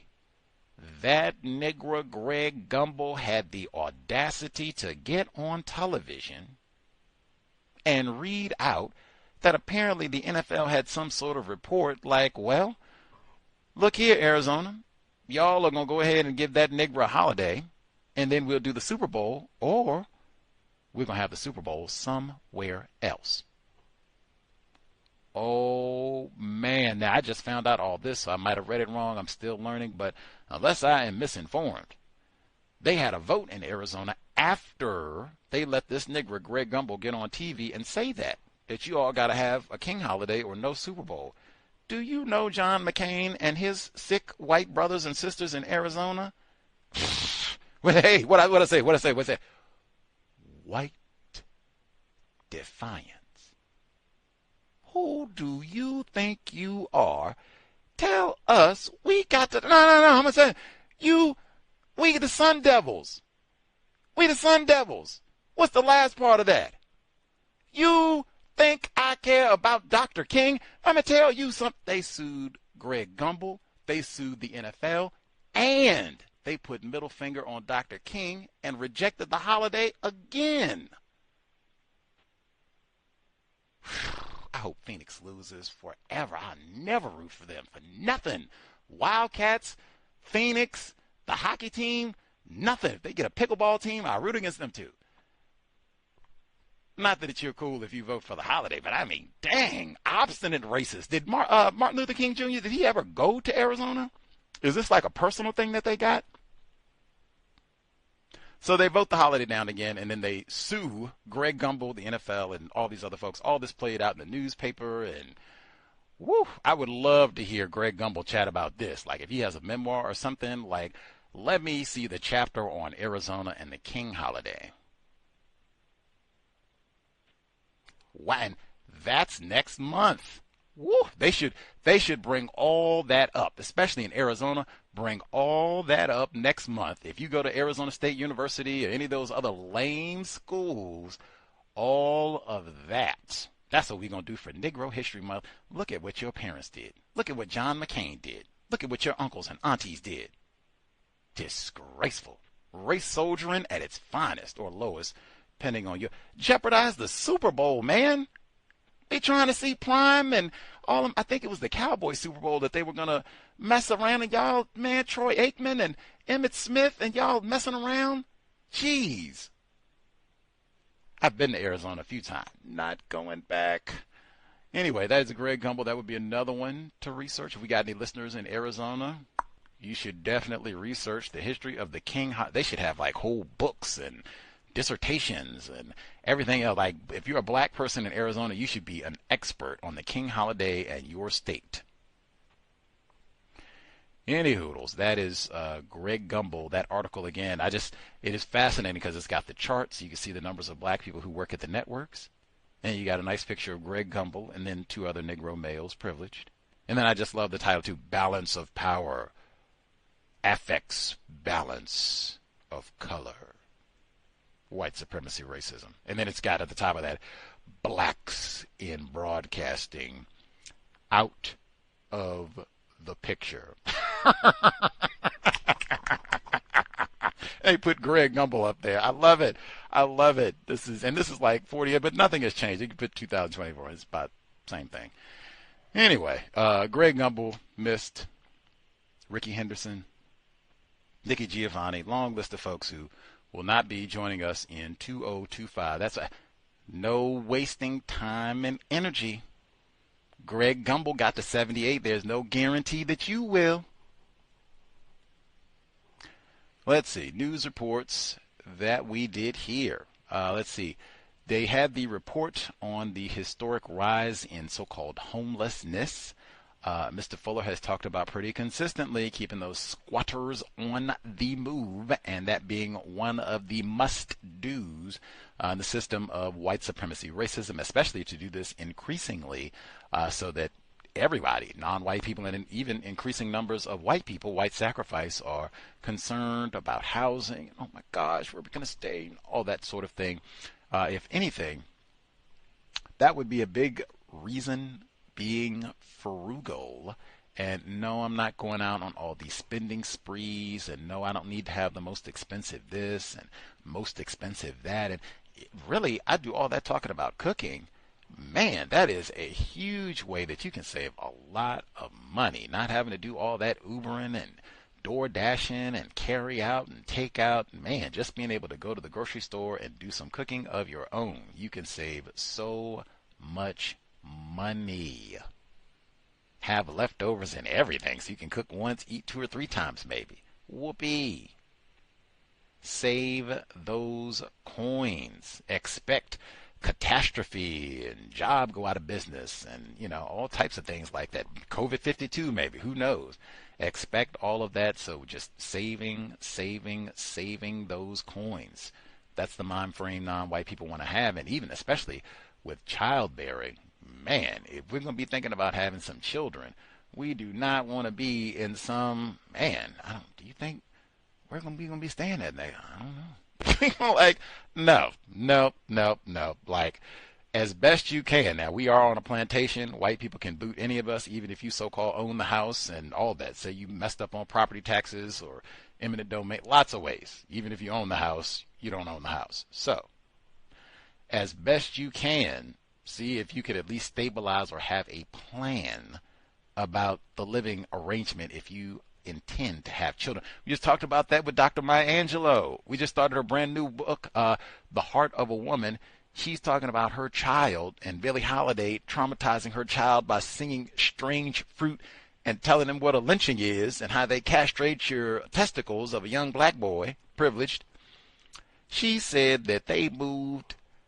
She gave an itemized list. It was, wow. It made my head hurt almost. I think she said they moved like 5 times within San Francisco, 2 times to L.A., New York, Hawaii, Ohio. Like, man, and this was in a short period of time. It seemed like it averaged about every 6 months or so they would move, which would mean sometimes they're moving in the middle of a school year. She seemed to dote on her son, but wow, that is really hard when you got to do all that. I'm talking about for children, you got to do all that moving. She said he couldn't make friends. He's going to a new school and new teachers. He can't have no stability. Yeah, that can be kind of, especially in a system of white supremacy racism. Oof. But that would be something to consider before all of this. Is it seeming like we might end up being houseless in the next 3 months? Whoa. Hey, we should hold off on this child thing. Planning. We heard the report about the, timeless classic of Amazing Grace. Now, if maybe I'd had an extra 2 or 3, it's not even an error. I never mind playing Dick Gregory. That's the first person that I heard explain Amazing Grace being connected to slavery, white supremacy, racism, so I have no problem playing that. But because Dick Gregory, like almost everyone else, hates my guts, the cow's guts, late great, I would have played, and because of the recent study and all of that, I would have played Jim Jones telling the People's Temple congregation that, because he has a number of sermons, lectures, where he said the exact same thing that Dick Gregory said. They went to break, because actually I was even thinking like, oh, I could have played the People's Temple singing Amazing Grace, like, oh, which I probably could have, but they went to do Amazing Grace. He said, I don't know the children, I don't really like that song, Father doesn't like that song. Racist slave trader, ain't that the snowflake calling the milk white? Jim Jones says, old slave trader made that song, and I don't even lie, I hate singing that old song, wretched. What? Anyway, that'll be for next time if Amazing Grace comes up again. It took me like a minute. We've been here for 16 years, so what we've been doing in our time and energy. Should have had a white guest policy the entire time. Would have been more constructive. We read The Half Has Never Been Told, Edward Baptist. Read it on the book club. I mentioned it yesterday. I said we got a long legacy of broadcasting on White Jesus' birthday. One of those times, we didn't even do a guest. We had the book club on the 25th, so we just do what we normally do, book club. We were reading The Half Has Never Been Told. 2015, December 25. That's what we were doing. I thought that book was so constructive, I tried to hit the footnotes and go through, what they said, scrape the plate. Get that last crumb of chitlin off of there. I'm going through the footnotes, and one of the books mentioned there was James Walvin, there we go, The Zong. And he talks about this group of Negro slave ship from England. I think they had a mutiny on this. Oh, they didn't have a mutiny. They start throwing the Negroes over. Oh, Jesus. Anyway, in the archive, James Walvin, white man, suspected race soldier from Europe. That's the white dude, in fact, that I mentioned. He tried to play me like I'm some ignorant coon. He got to talking to Gusty and said, well, Liverpool is one of those cities over in Europe that, woof, they sold so many Negroes. Wow, they got golden plungers and golden toilets and golden goblets and golden sidewalks. Woof, you can't even imagine the number of Negroes that they sold. And he said that they did the same thing in Africa, because your brothers and sisters on the continent, they were right in there with you and doing all this. I said, oh, really? Brother Walvin, do they have any cities like that in the continent where they got, golden shower curtains and golden toilets and golden plungers and all the rest of it? He said, oh, no, Brother Gus, I don't know about that. White mean white, anywhere in the world, any continent, whatever. But the Zong, it is in the archives, James Walvin. I did learn a lot, and that's the white dude who wrote the book on Amazing Grace. What? Let's see if we can get it back on the program. What? Particularly when he got to the part, said, I had to do this book. When I heard Obeezy down there in Charleston, South Carolina, doing that eulogy, I got misty. That is also a memorable, historic moment for Gus T. I was watching it live. I did not get misty. I cracked up laughing. I guffawed over and over. I had to remind myself repeatedly, this is a funeral service. Stop acting like a heathen, Gus. Oh, yeah, sorry. Repeated, because I play sound clips from there, because Obeezy, he got up there and he said that this white miscreant terrorist, he went to the church and he went to draw on the feelings and the long history of arson and bombs and terrorism and racism. And that's what he thought, but oh no, see, that's what man, I cracked up laughing. I had to calm myself that this is a funeral service. By the way, I will add, it bothers me every time when people mention that incident and they do not include Reverend Clementa Pinckney was a state senator. I said from day one, isn't this a political assassination? State Senator Pinckney had just been on television, certainly in South Carolina, about Walter Scott. Remember that privileged black dude? No, you don't remember. Okay. He had just been on talking about privileged Walter Scott. Oh, what a shame that this happened to him. So I think at least the white terrorist who killed him probably saw him in his role as a state senator. And that's who he sat next to before the killings commenced. He sat right next to Reverend State Senator Pinckney. But they don't do, even when I've mentioned this to other black people frequently, they push back, you're talking crazy. Okay, whatever. But they didn't even mention that he was a state senator. Don't you think that's important? Am I talking crazy? I'm talking crazy? Okay. But they say Obeezy, and he does the memorial service way back in 2015. Incidentally, that's like a year before Donald Trump was elected. I think he had just announced his candidacy for president, if that adds context. But I didn't think anything about that moment was touching. I thought it was really comical and or sad. When they went into the history about that song and how black people have changed it and used it as an underdog song and all the rest of it, they brought on a black male, Melvin Butler. He's a professor of religion at the University of Miami, right next door to a retired firefighter.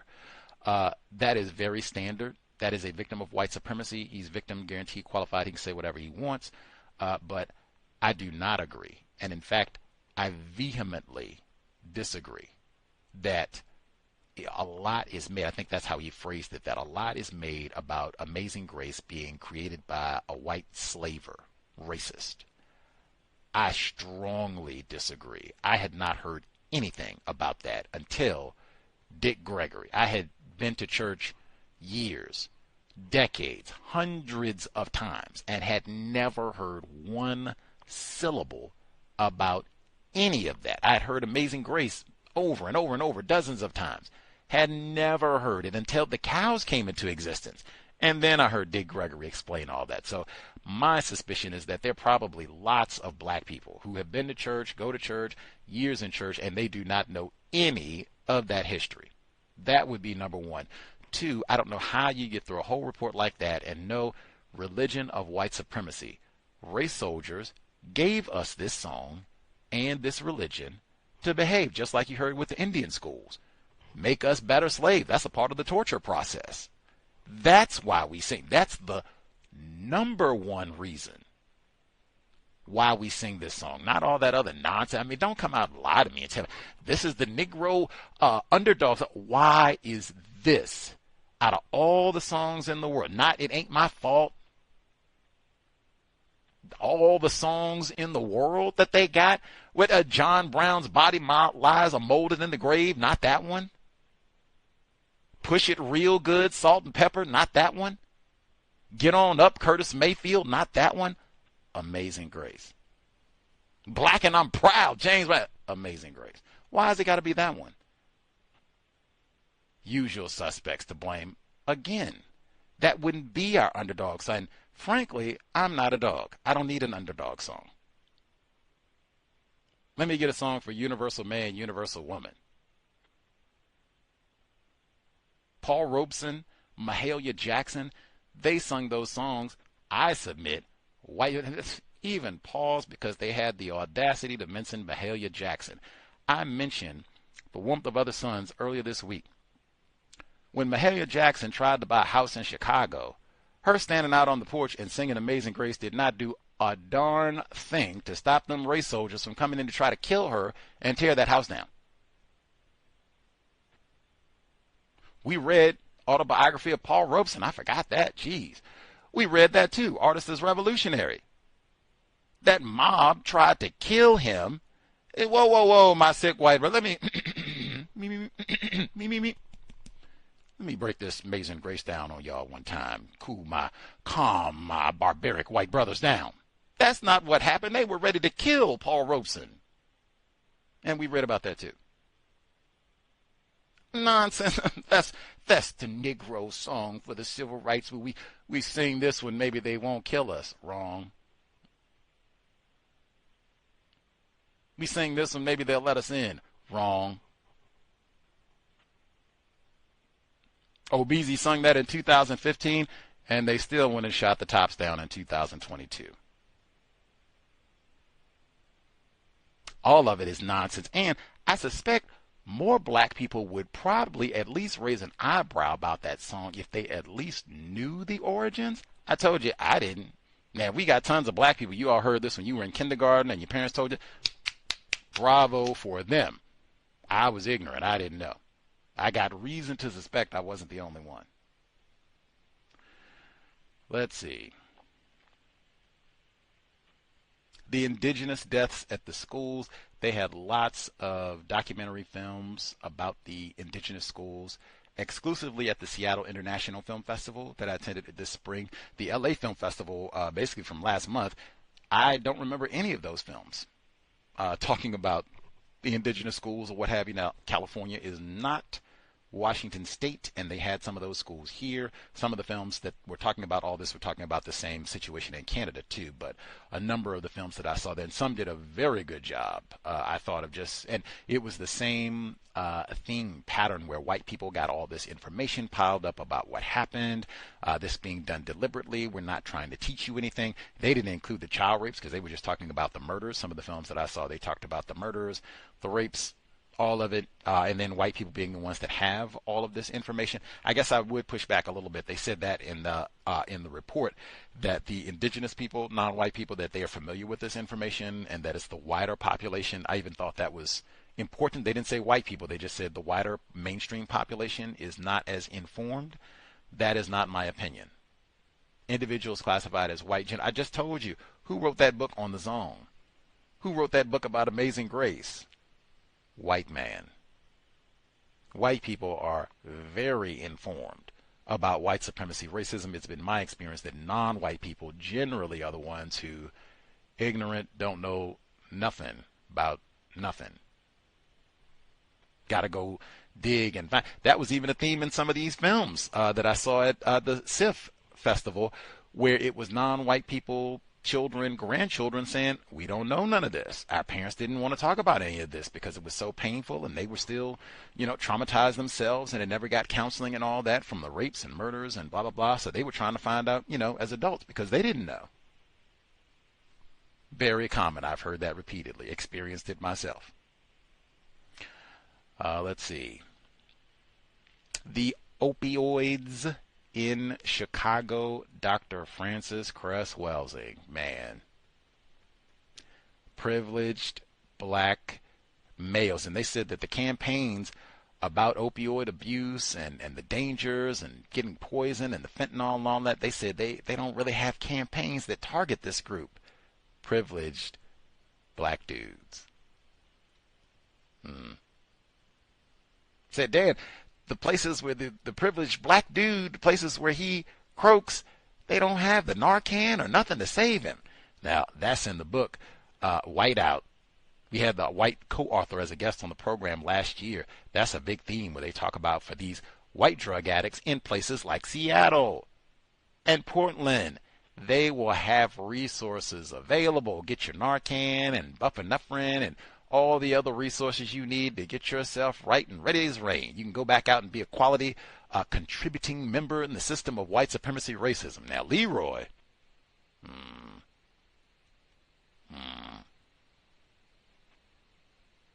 I don't know, Leroy. I don't know, Leroy. We'll get to Narcan to you later, Leroy. Man, that's like a whole chapter of that in the book. We talked about some of that when he was with us last autumn. But man, in fact, we had talked about some of this when they had said about these opioids. Generally, anything drug related that's non-constructive, even if it starts out with white people, it is going to get to the niggers eventually. If they have to throw it over on black people or whatever, it is going to get there eventually, which is just another reason why Dr. Welsing said, hey, sobriety. Oh, wait a minute. Whoa. Dr. Welsing didn't say that. Trying to give away. I say that. Dr. Welsing did tell us no using drugs and all of it. But sobriety would be, that is Gus T. That is Gus T. Sobriety would be best. Dr. Welsing said no using drugs and all the rest of it. I like mine as pithier and easy to remember. Sobriety would be best. Any hoodles. Black dudes in Chicago. So especially, they said older black dudes. You get left in the South Side with no resources. You can't even get to the Obama Library. And let's see. The last one they talked about in Tennessee, they got the new law, no discretion if you make a mass threat to a school. school, you is going to jail. Call it the Columbine effect. Wow. And they got little Leroy, Junior. I'm sorry, I could have been Leroy. They got little Junior. Family tries to go out and get something to eat. We can get a snack, enjoy a meal. We get the Brussels sprouts and whammo. Say, Junior, you're going to jail. Whoa, he got autism. Wait a minute, what's going on? Got the family bleg and plead and embarrass the entire family, traumatize the entire family. He has to be hog-tied and put like, are you sitting now? We did read Columbine when those cowardly murderers, when they broke in that van. Did they do all that? Did they even get handcuffed? We got to put you in the van, all that old nonsense. How about when he wrote the report? Oh, Dill, when he wrote that report talking about the dude with the gun and the paper and everything, parents came out, they said, oh, kids will be kids. Pshaw, you're just making a big to-do. Mountain out of a molehill. Pshaw. That was old Sue Cleveland. That was old Sue. Anyway, but they done took old Junior away. Say got his brother out there crying and the whole family. And see that's another one where I say attempted mother, attempted father, and you have to tell your children that in advance. In advance. It can't be that that's the day that we are understanding the power dynamics of white supremacy racism. Like, oh no. We've been talking about this for years. So you already know. Even the children already understand the dynamics. Oh, they came to embarrass us while we were out eating. This is exactly why they've been nagging us all these years. And they're going to hog. Oh. Now I get it. Should have got it before, but I mean, it's crystal now. That would be, and in fact, I can even pause because we read Columbine. I already knew, oh yeah, it's going to be black people that's get hammered because white people already have reports. Some of them authored by black people, but they already have reports. They know this is what's going to happen. You make laws like that. Okay. Dill, Reb, we're tired of y'all bombing and shooting up the school and zero tolerance. Okay. The person who is going to be impacted most might even be one more time old privileged black males. Boys, this time it'd be boys. Already know. Discretion, prescription, whatever. He said he was going to shoot up the school. He said, well, Junior didn't even say. He said he was going to shoot up the school. He gave an affirmative. That's the same thing. He said he was going to shoot up the school. You're out of here, Junior. What? Wait a minute. That zero tolerance. You is out of here. Now, he said, now, dang, how would that be? Mostly black fellas end up there and disabled black fellas. Junior always has been a handful. Really? What? Really? Really? How much a handful has Reb and Vodka, Audrey Hale, because that was in Tennessee, the little transgender white person who shot up the school last year? How much of a handful have they been? Not to mention the little wench that shot up the school last week. How much of a handful have they been? How many of them do you catch in advance and do all that? What a disgrace, man. Be traumatized for life. I wouldn't go to, that's why I said they have so many incidents like that where I would never want to go back to school again. This didn't even happen at school. He got, handcuffed and everything. They were out, at a restaurant. I would never want to go back to school again. Dr. Welsing talked about that too. That's, again, another one to think about well in advance. Now, do we really want to send our child to our autistic child? Is this the best we can do? We just don't have no time, and I can't homeschool, and they don't have no independent black schools here, or, whatever. Hey, this is the best we can do, little fella. Sorry. If that's your answer, that's your answer. But that should at least be talked about way before conception. The way we've been doing this is super retarded. We are retarded as victims, but I mean, dang, how much longer do we have to be retarded about the childbirthing process? Is this, and I mean, just answer that question. This is the best we can do. Just continue to send our children off to this and hope for the best.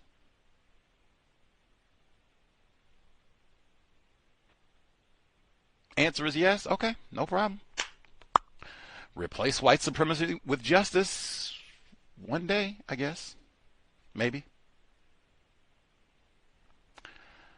And then we lost Greg Gumbel. Number again, 605-313-5164. The code 564943 pound. Press star 61 if you would like to participate. Let us see. Get to the folks who dialed in. Greg Gumbel. Let's see. Okay. Folks who dialed in with a hand up, line should be open. Proceed. May I be heard?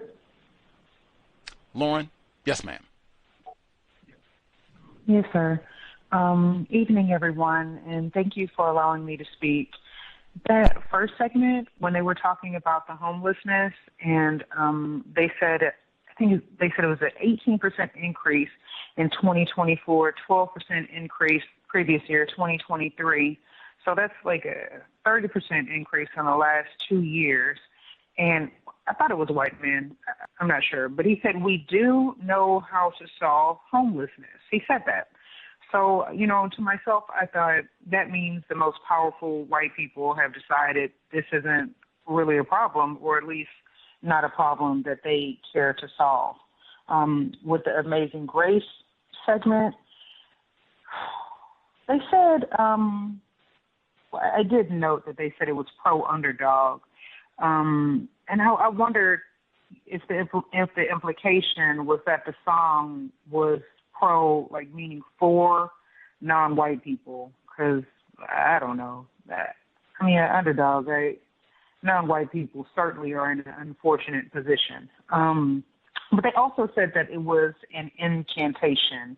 And in those moments when we're singing it together, there's no argument and no dissent.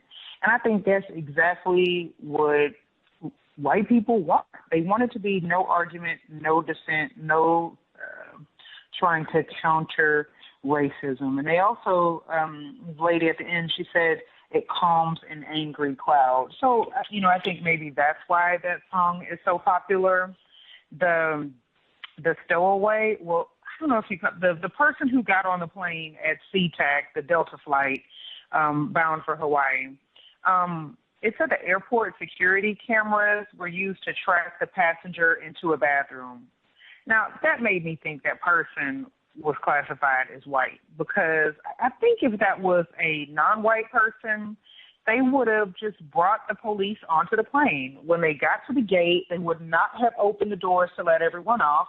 They would have just opened the doors to let the police on, arrested the person who didn't have a ticket if they were non-white. And I think that's how that would have went. So that made me think it was a white person. And I also think, I'm not sure if I heard this correctly, I think it said the TSA said they were doing an independent review. If that's what they said, then that's pretty much a non-response. I mean, this does happen occasionally, and, you know, I don't know. It seems like white people aren't going to do anything about it. Let's see. The boarding school segment. The question was asked, how many schools are connected to cemeteries? The lady, she gave a response. She said no school should have a cemetery, but I'm not sure if she answered the question. Maybe I wasn't listening properly, but it would be nice to know how many schools had cemeteries connected to them. That was an excellent question that I wanted to know the answer. In Chicago, where it said 25% of the like the heroin, the opioid poisonings, those deaths, 25% of those deaths are the group black males born from 1951 to 1970. Well, that means that more than 25% of opioid overdose deaths are black males, since they're only counting the ones born from 1951 to 71. There's definitely black males who are older than that and black males who are younger than that. So, you know, I wonder what the actual percentage of black males dying from opioid poisoning is in Chicago. In Tennessee, where they said they were cracking down on anyone who makes threats of violence at a school or to a school. Well, the first thing I noticed, the stepdad, he said there's no reason for you to put bracelets on an 11-year-old. I don't know, maybe that's something a lot of people do, but I don't think they're bracelets. Bracelets are jewelry. Bracelets, it seems like a euphemism. They're handcuffs, and I think it's just better to call them what they are. But VGQ, I'm not trying to give him a hard time or anything. And, you know, it seems they were in a very terrible position. And I found an article on the internet, and this was his stepdad. And he said, this is Junior's stepdad, and the stepdad said he thought he had more time before they'd have to have the talk about how police are not always looking out for his best interests. It was a lesson Boyer learned himself when he was a few years older than Junior. At age 13, Boyer was walking his dog when police officers stopped him and slammed him against a fence, saying he fit the description of a boy who had escaped from a nearby juvenile detention center. When he stumbled home, nose bleeding, he sought reassurance from his dad, who greeted him from the porch. His dad's response has echoed in his head for years. Yeah, boy, you're going to deal with that your whole life. Boyer is determined to avoid making the same mistake with his son, but he hadn't talked to him about it yet. So I'm just not really, I don't know. Again, that's a terrible situation to be in. People should probably talk to their children about white people practicing racism. And it also said that the little boy, Junior, that he still sits in the, I could have misheard this, maybe I did, but that he still sits in the classroom with the same teacher and the officer who arrested him. Why is there a law enforcement officer in a classroom if that's what the segment said? Let me see.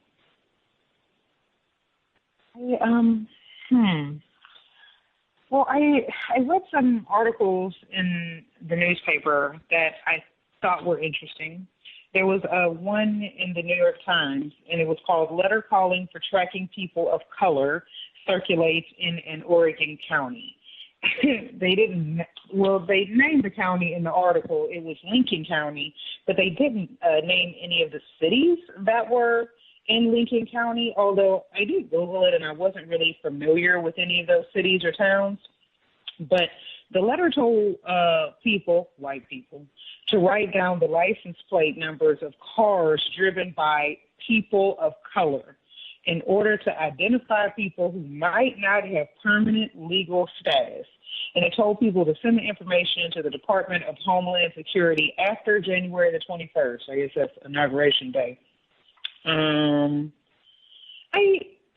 found another article. Gus, this didn't happen within the last days, but it had to do with Andre Bluing. Is it okay if I talk about that?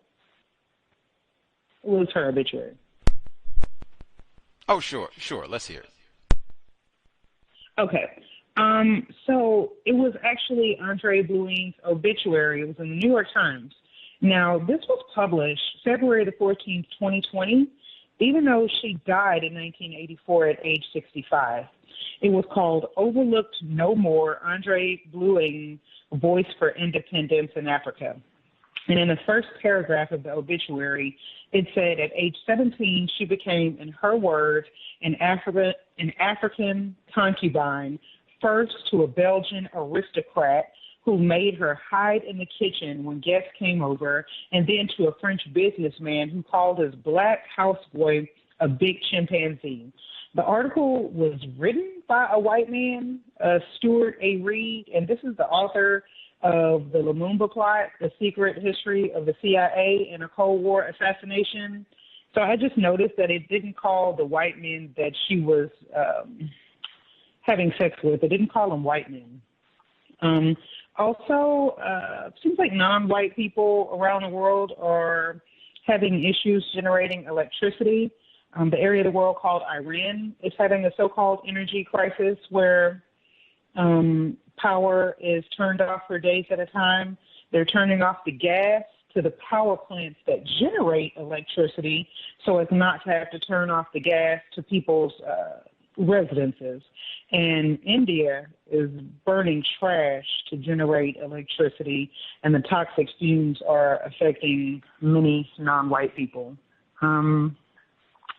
Also, I haven't engaged in celebrations for the last couple of years, but I have started cleaning up to get ready for the new year. So just washing clothes, bedding, vacuuming, carpets, cleaning up around the house, that sort of thing. And it feels really constructive. I'm thinking about Dr. Welsing and trying to get my PhD in broom studies. So I don't know. I just wanted to thank you guys for, allowing me to speak on this show and for participating in the broadcast. I think they're really helpful for me and other people too. I've learned a lot over the last 4 years, and I don't think I'm the only one. So thank you guys, and thank you, Gus, for all the time and energy. That's all I have. Thank you. Mo name calling. Woo. Much obliged, Lauren. I saw the obit. I think the New York Times, they have like a series. She said Overlook No More, where they'll get people who I guess you were not cool enough or famous enough or useful to white people at the time when you actually pass away. So they come back maybe 10, 15, 20, 30, 40 years later, and they do a really flashy obit to make up for it. Overlook No More. They called her a big chimpanzee. I think Andre Bloom did the same thing in her book, where frequently she would reference people that are classified as white, but she wouldn't call them white. She would call them by their geographic place of birth, like Belgian or French or Portuguese or German, that type of thing, as opposed to white. Any hoodles. Stuart reads The Lumumba Plot, white man, I believe, unless I'm mistaken. As I said, there are lots of books. I think that book is new, like this year new. If it's not this year, it's 2023, but I think that might be a 2024 book. Not that they needed any, more books on the assassination of Lumumba, because there are racks and racks and racks of them, mostly written by people classified as white from all over the world. Anywho, I guess we're reading one of them right now, Dr. Maya Angelou. We just haven't got to the Lumumba part yet. Stay tuned. Anyhoodles, that part about Junior and his stepdad, wow. That's why I said, that should be talked about before you have shit like, what do you mean wait? Because I hear that from lots of, what do you mean wait? You should put headphones on your partner's stomach if you're the dude. Or if it's mom I'm talking, you put headphones on your stomach while that child is in utero. They can be listening to Dr. Wells and what? Let them know the place that you are coming is super dangerous. We're going to have to talk about this immediately. Get on this racism thing while you're breastfeeding. Man, we got, Jesus Christ, we're going to have to get to it immediately, man. Immediately. His junior stepdad said he was beat up going home, a child. You fit the description. All that. And he said he got on his dad that, yep, be dealing. I was thinking that his dad was going to say something, crass, that's what you get, you little nigga. You did something. You earned it, or something like that. And it was, oh, yeah. be dealing with this for the rest of your life. Which is equally shocking, but that is not what I was expecting at all. I even 3 times, so I felt exactly like Dr. Angelo's son and Billie Holiday. First chapter of the book, her son goes and explains the birds and the bees, so-called sexual activity, and his classmates get mad, white. Billie Holiday explains strange fruit, lynching of a privileged black child. People get mad. When the stepfather's own dad, you'll be going through this for the rest of your life. Isn't that true? Now, I mean, hopefully there's more to the conversation. Maybe I can get a hug, or maybe we can get that blood off your shirt first, and then we can get to all that. But, woo, at minimum, that is true. Now, don't think this is going to be a one-time thing. Like, woo, it might happen again tomorrow, which is true. And again, all of that should be discussed before you have children. That would also minimize, because you already have a conversation. When do we start talking about racism? Immediately. Okay, what does that sound like? What are we going to explain to them? What sort of language are we going to use? Do we just tell them lynching? That's when they chop the balls off, and we just say it that way? Maybe we switch it around until they're 5 or something. But you got to talk about all that like way earlier than you would like. I think we had parents who've been on who said that before. You have to talk about all of that way earlier than you would like. In fact, you just use the same word I use. I say replace white supremacy with justice immediately.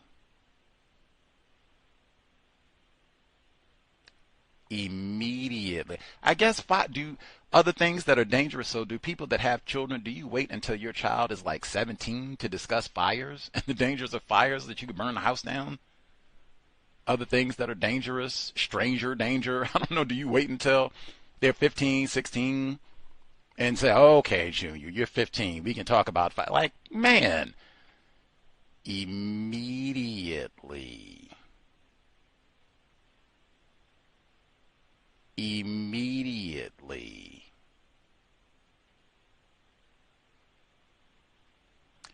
Just a suggestion from someone who does not have children.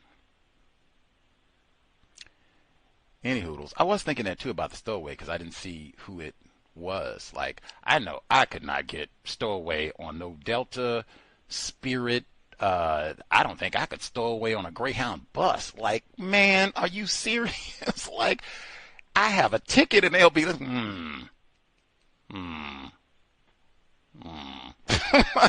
we got to, come on, please, stow away. I can't even imagine, like, how, what, in 2025, you are a stowaway on an airplane?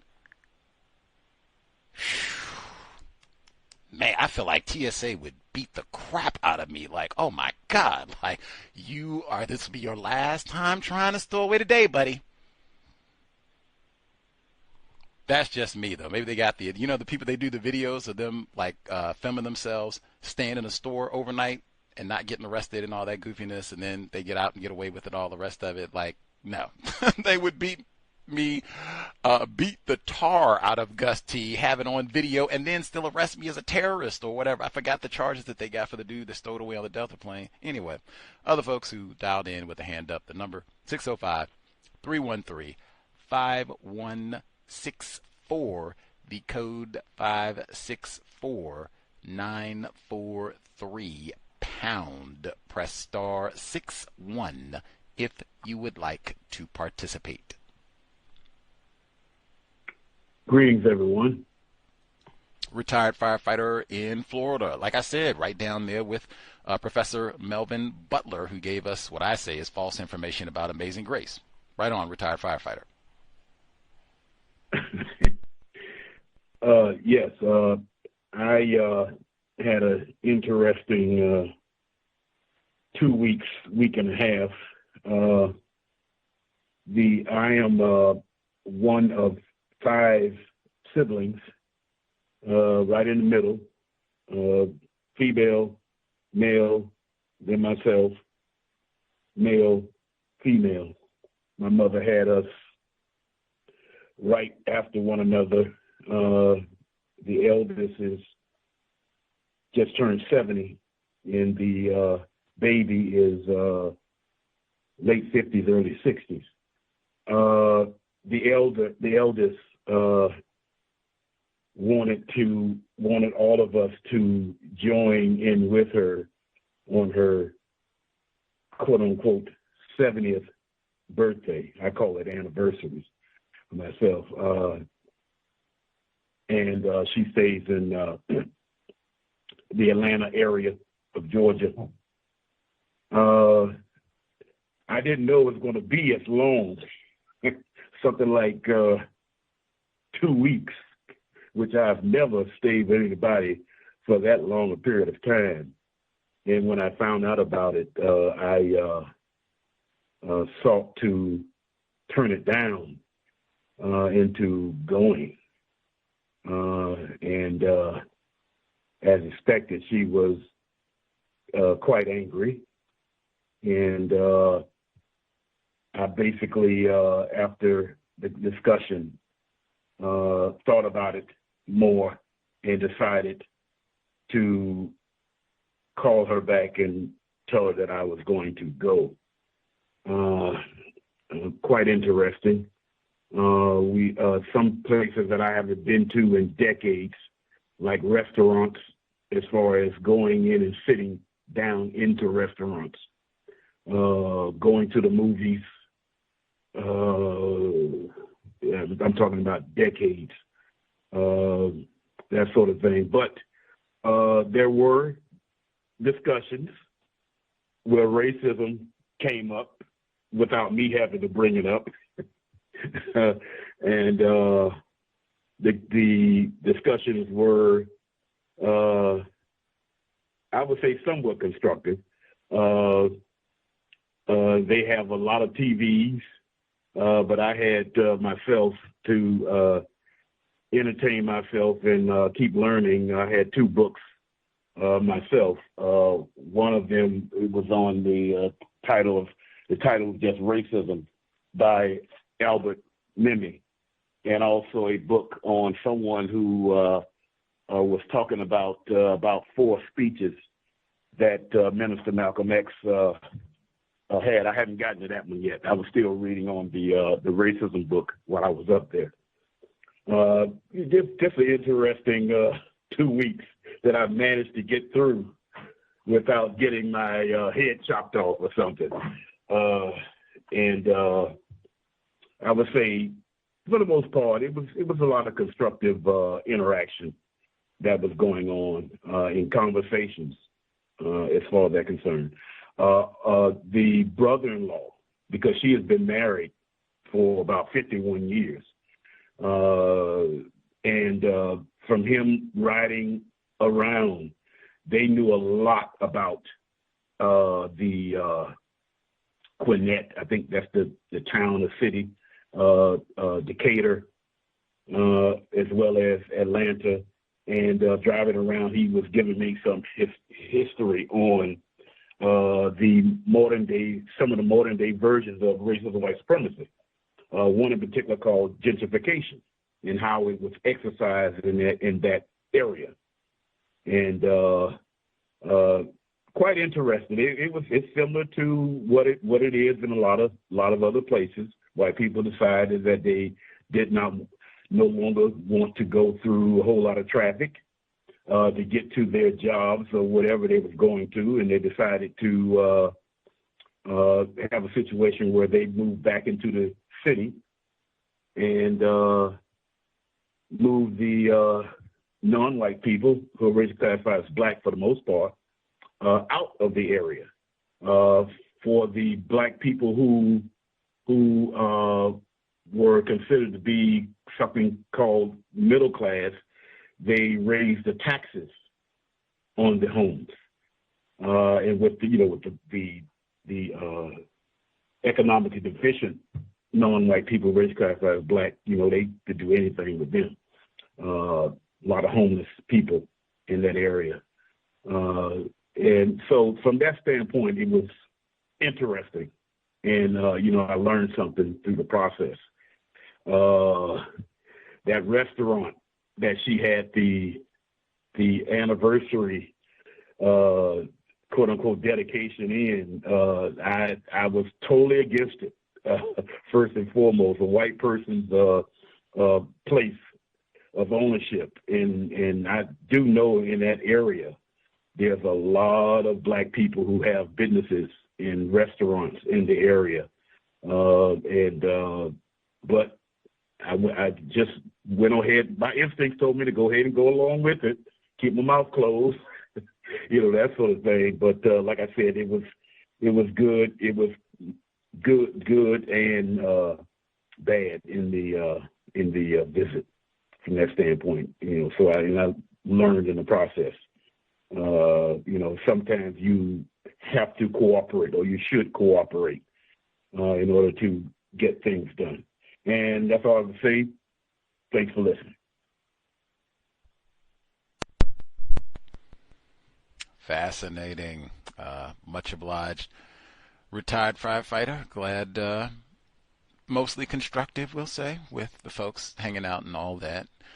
At least I know, sounds like his sister was glad that he went ahead and pitched in. She didn't have to do any name calling. I guess that's what I say consistently. If you have attempted relatives, family members, especially this time of year, you're going to spend time together and all that, minimize conflict, see if you can, have it be constructive as best you can. And he said some other people brought up racism, which is apt to happen. We are in a system of white supremacy racism. So a lot of times you can just sit back and wait for other folks and then, ask a few questions or see what they have to say, either or. But bravo, hanging out with the attempted family. Now, the food thing, man,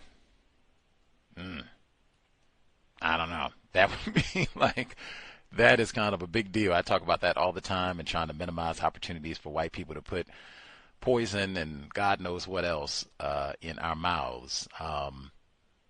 And I guess plus because I'm, plant-based and all that, so it would be beyond just, racists are going to poison us. Is there swine, is this? Or all the rest of it. So, yeah, I can understand the food concerns and I guess trying not to, you want to be the one who grouses about everything and, oh my gosh, retired firefighter, just whine and complain about everything. Can't go anywhere, take you in. You don't want to be that person, but the food is one, because that for sure would be one. Well, I'm going to drink water and observe. You're not going to, I'm going to drink water. I might even bring my own water bottle, in fact. I don't know, these glasses don't look too clean.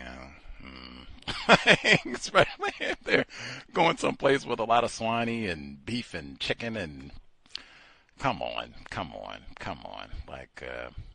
Did I get consulted in where we were going to eat at?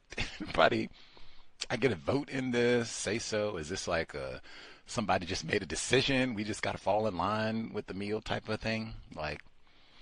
The food is kind of one. That'd be one where I would, especially in Atlanta. Man, there's so many places that we could go. We do not have to eat Roscoe's Chicken and Waffles. Really, we don't have to eat wherever they went. I'm just picking, one spot out of many that I would have groused about if we had went there. Jeez, why can't we eat? Never mind. Anyway, bravo. Glad you got through it. Nobody got cursed out or smacked upside the head. So bravo. Yeah, hopefully if you got to do all that, I would have said that too, 2 weeks, ooh-wee, this is a long time and energy. Time and energy. That is a long time. I guess that's what you do next time you ask at the beginning, how long is this going to be? 2 weeks. Whoa. I got a dental appointment next week. That's not going to, I can't do 2 weeks. That's, yeah. But he said he made the best of it, learned a little bit about Atlanta. I am no fan of Atlanta. It would just be, another spot. I am glad I don't live here.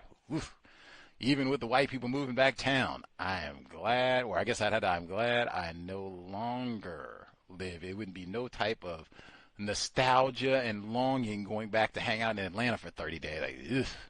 And they have bad air quality too. Ooh, ew, ew, ew. Like, let's get out of here. Let's get out of here. I don't want to take no pictures. Let's get out of here. We can do some research. Go to the Atlanta University Center or whatever, and let's get out of here. Like, there's nothing. Nope, not interested in. Deion Sanders came back to it. I'm good. Prime, I'm good. Let's get out of here. Anywho, we might have to stow away, like for reals. Get to Hartfield Jackson Airport, I will stow away. Get me on a Delta, Spirit, something. I'm not hanging out down here with my southern cousins. Let's see. Much obliged, retired firefighter in Florida.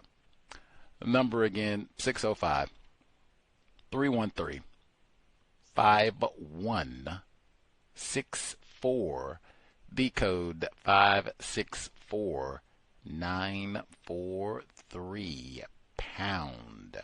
Press star 61 if you would like to participate. No waiting until the last moment. You think you have thoughts, questions, suggestions to share. Star 61. Let us know. Last compensatory call-in of 2024. Let's see. Also, the commentary on the high numbers of black males, that specific bracket, 1950, 1970, right in there. Lauren pointing out it would have to be an even higher number than 25% of the black male deaths. It would have to be even higher because you've got black dudes that were born after 1970, 1980 maybe, who, might OD as well. Times get hard and cold in Chicago. Or black males who are older than that who OD. So it would have to be an even higher number than what they reported.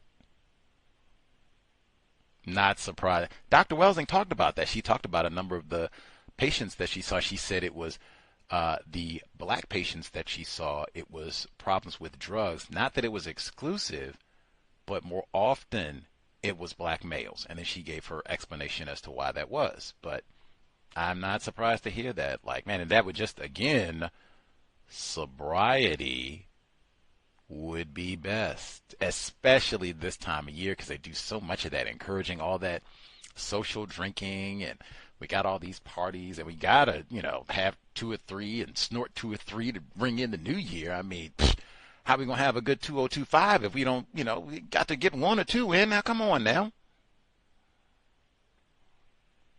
Come on, indeed. Let's see. Other folks who dialed in with a hand up. Let's see. Octavius in New York should be with us as well. They do the apple drop. See how we came all the way from Poughkeepsie. We came all the way from Biloxi to see the ball drop, man. We got to do 2 or 3 lines, man. We came all this way. How we not going to do 2 or 3 lines to bring in 2025? Come on. That's been popular for, ever. Even if you don't get to New York to see the apple drop, even if we are stuck in Poughkeepsie, well, we still going to do 2 or 3 lines to ring in the new year. At least puff 2 or 3. Octavius in New York, did you have commentary, sir? Yes, greetings, Gus, greetings, calls and listeners. The displacement story struck me quite a bit because it is very noticeable here in New York. The rate of people that are actually on the street has just increased tremendously. It's very noticeable. When you walk through the streets, predominantly, yes, it is mainly black males in front of stores, walking, even in one of the most expensive places and so-called secure, which would be the World Trade Center. Even the men walking around that are homeless there, it's all black men. And I mean, that's the World Trade Center. If you've ever been, it's really expensive now, and a whole bunch of bougie shops for people that are classified as white. The other segment in regards to black men overdosing is it's a telling tale, but in the sense that I'm not surprised. What I am surprised about is the fact that people actually had a report about it. I have to admit, and I'm not trying to be sarcastic or cynical or anything, but I really am surprised that they even had a report about that. That struck me. Maybe there's something to that. I don't know. The other segment in regards to Native Americans is really disturbing. That was a tough one to listen to because I can't even imagine that. But I have seen, so many other people from Native American descent that have spoken to me about some of this and how it never really gets looked at or even taken into consideration along with all the other atrocities that were committed against them. So it's a tough listen. I've had a personal conversation with somebody from a tribe about that. The incident in regards to the young black male, Junior, also a tough one to listen to, mainly because I distinctly remember Dr. Tommy J. Curry speaking about this in regards to the aspect of a young black male being seen as an adult and often treated like one as a grown adult. And we've seen that theme consistently play out, and this is another spotlight on that moment. On a personal note, family-wise, it was a very small get-together, a little bit unlike the norm, but it still went pretty smooth, I'd say. And I had two conversations with two cousins of mine, and it was really good to hear them talk. And they were speaking about racism, and some of their codes were really spot on. One of them had, and this one I couldn't celebrate in regards to it in front of her, but one of them was dating a white male just as recently as last month, and they broke up. And I couldn't tell her, like, congratulations, but, because obviously there's still some kind of connection. But I think that it's from having a conversation with her about race, and she said that it's very disturbing because now every time a white guy talks to me, I feel like I'm fetishized, like they're just looking at me and they don't have any black friends. They don't have any connection to the cult, to our history or our culture or anything. It's just they want to be around me or with me. And she's like, in that part, she's like, I'm having a hard time getting through that, which prompts me to actually have a conversation with her. For my other cousin, there was a good conversation as well. She traveled to Italy and she said she had really honest conversations with white people in Italy. I don't know how honest it was, but one part struck me a little off when she said, if you just talk to them and communicate with them, because they just don't know. And that's where I asked her a couple of questions in regards to that. And obviously she understood what I was saying, but she was like, there's just still some. And I was like, it's okay. I get it. When you get to that space where you start recognizing and realizing that they all know, then you'll understand where I'm coming from. But everybody moves in their own space and their own time. That being said, I think that should be it. Oh, and one last thing. Instead of for the elders in my family, I just spent I didn't spend money on them, but I spent money on my household and taking care of things in the household. So I didn't really give any gifts out. I don't really do that anyway, but this year specifically, what I am doing is writing them each letters in regards to how they have impacted my life in one way or another. Being that their sister, my mother, had passed away, I tend to write around this time of year and give them a handwritten letter along with a card wishing them the best for the new year, and personalize it, of course, as much as possible in regards to them. That was one of the codes that I wanted to put in place for the next coming years, to do this consistently. Because I think that just the craft of even writing a letter to somebody handwritten is rare. So I do believe they'll appreciate it when they receive the letters. And that said, I'll mute my line, and I guess I'll say all the best to everyone in regards to the new year. Peace. Much obliged, Octavius. in New York. Constructive New Year to you and the attempted family.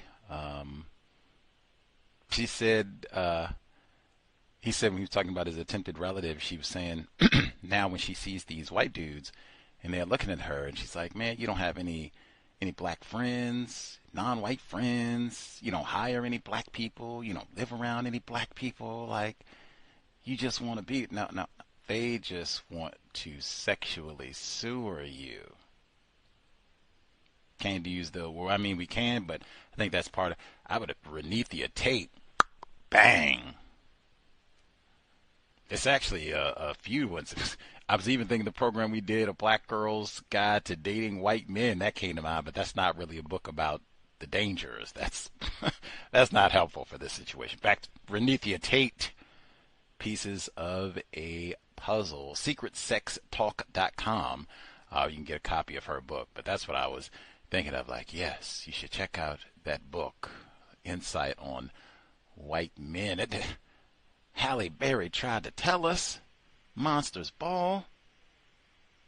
He didn't have no Tommy, what's his name? I forgot her white race soldier's partner who worked on the death as a death row inmate, guard, excuse me, not inmate. Diddy, he was the inmate there. They said that where he should have been. But he didn't have no black friends. Billy Bob Thornton, that's it. He didn't have no black friends. He didn't have no black neighbors. He didn't work with black people. He killed black people for a living. Her husband. But I still like a little bit of dark oak. We do not understand what it means to be white. And then we'll turn around and have a different cousin. Might not have been his cousin. I'm just, different cousins say, well, see, I went over to Italy, had some wine, pesto. They listened. All you have to do is VGQ, Victims Guaranteed, qualified, and I'm glad that's 2 in a row. He didn't say, you coon, you sell out. He didn't throw wine in her face and storm off. Just, oh, okay. What sort of questions? Did you ask questions? Or, that's what I'd be asking her. Like, did you ask these Italian white people, did you ask them questions? Or you just explained your George Floyd American Negro experience, and they, fascinating. Y'all just had tiramisu and life was great? Fascinating. I would have just asked questions about, which white people exactly did you talk to? Mussolini come up with it? Okay. No word. Do you speak Italian? I'd ask that too. Like, see, how in depth was this conversation about? Y'all talk about The Godfather at all? Black people didn't come out too well in that one either. Anyways, but Grant talking it up with attempted relatives, no conflict. Calling us from New York, he said the segment about the increase in homelessness, and he says that he sees it directly in New York and specifically with the privileged black males. I was reminded they had a report not that long ago, within the last 2 years, and they were talking about how after COVID, employment rebounded pretty well in New York City specifically for most everyone except for privileged black males. And they said that the unemployment rate remained enormous amongst privileged black males. And I said, now you put those two together, I could absolutely see how you could have a high population, especially like growing into a recent population of black dudes in New York City who loitering at the World Trade Center type of a thing. Yes, makes sense totally. And you can put that with the drug report as well. Absolutely. Dare I even say in an environment with all the legalized cannabis and such, and now you got a whole generation of black boys and girls who, from the time that they were born, this stuff has been legal. So the whole world that they've grown up in, you can go get THC gummy bears and gummy worms. Dr. Welsing was talking about all of this like 15 years ago. We were saying that she was ignorant, dumb. Lots. It's in the archives. I re-uploaded it. We all were talking about she was dumb and ignorant, didn't know black people and all the rest of it. She was talking about this. Like, man, on the plantation to have all of this. Yes, I think having all this legalized cannabis is connected to, uh-oh. Now we got lots of black dudes, high number of them on these opioids too. Yes, all of that is connected. Sobriety would be best. Other folks who dialed in, commentary to share.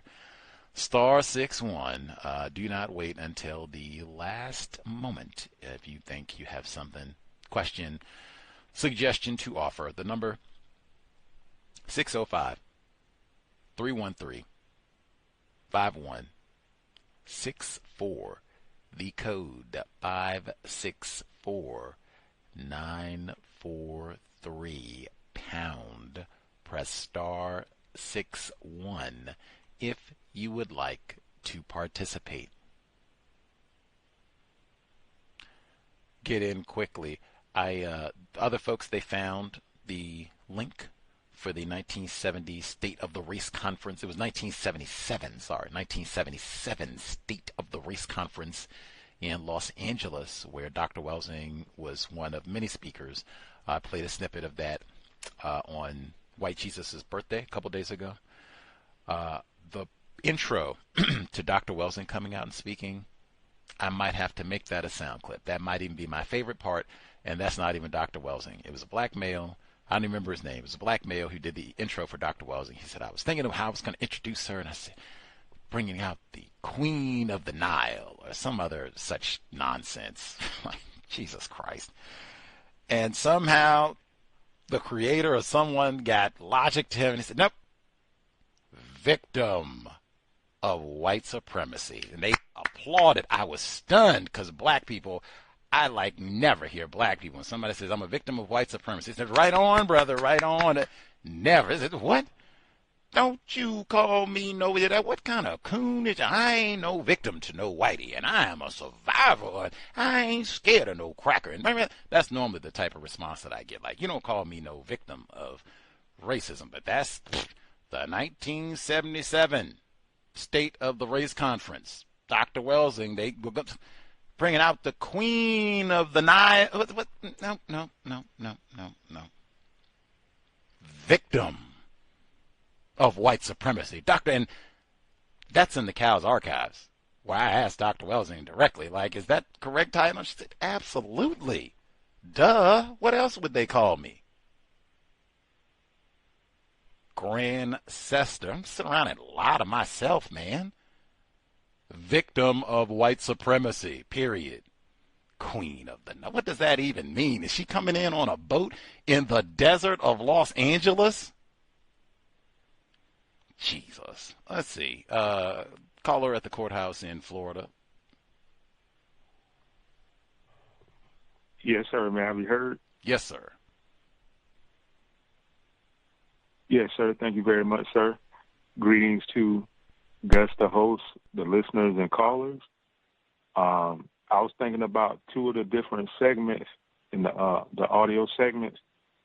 The first, I think that's from the victim of racism who passed away, is the name Greg Gumbel, Gus? Correct. Yes, sir. Yes, sir. And I think that may have been some white people that may have been having a discussion. And I noticed that one of the females said, sorry for your loss, and then it looked like she tried to rephrase it and say sorry for our loss or something. I think that was something that was said of that nature. And I found that part interesting. Like, she may, I don't know if it was like she may not have cared much about this person, in my opinion. That was one thing I noticed. And the second audio segment I noticed about they was using the term bullying. And I noticed that with the young victims of racism, that they try not to even use the term racism, but I did hear the word racism used. And once again, I think about that audio of former President Obama saying they're better than we are, and they're not even using the whole word nigga or whatever. They're saying nit. I believe that's what was said in the audio segment, while the victims were in front of the teacher and all different forms of racist harassment. These young suspected racists mistreating the black students, and how they said they felt isolated, I think, and how they tried to once again make these reports to the people who can do something about this. I guess the administrators or principals or something, and I think they just got on a code and practiced racism and didn't want to do anything about it. That seems to be typical too. And I suspect these people are white as well in those positions. As far as the holiday interaction with family members, I would conclude and say that it went constructive, or was a constructive interaction for me.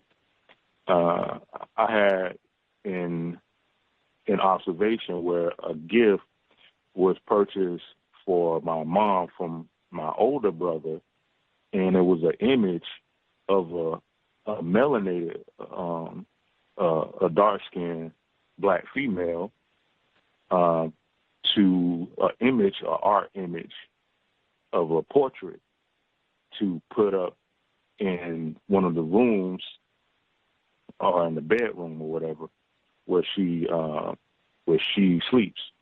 And I know my brother is a victim of racism. He had his own confusion. He's learning still and everything.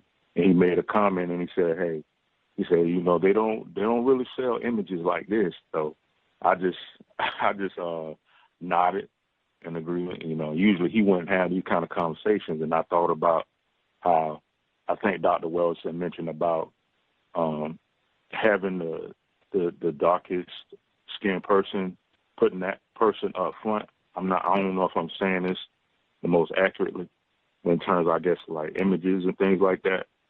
The darkest person up front because of how the society is, the system of white supremacy. And one last thing, Gus, there is, and I forgot to mention this, like downtown, especially when it comes to homelessness, of course, I do see that same visual of black males mostly who are on the sidewalks and things like that.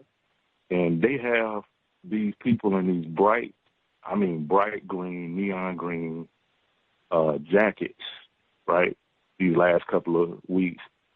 And I guess they've been hired to kind of just walk around the area because, you know, they have the Hippodrome Theater and all of these businesses where white people are around. And all of a sudden they have these, and these are primarily black males walking around, I guess, trying to watch out for these homeless people, I'm thinking.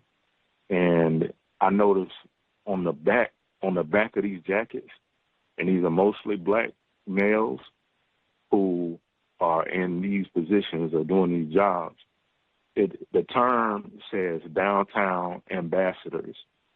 Okay.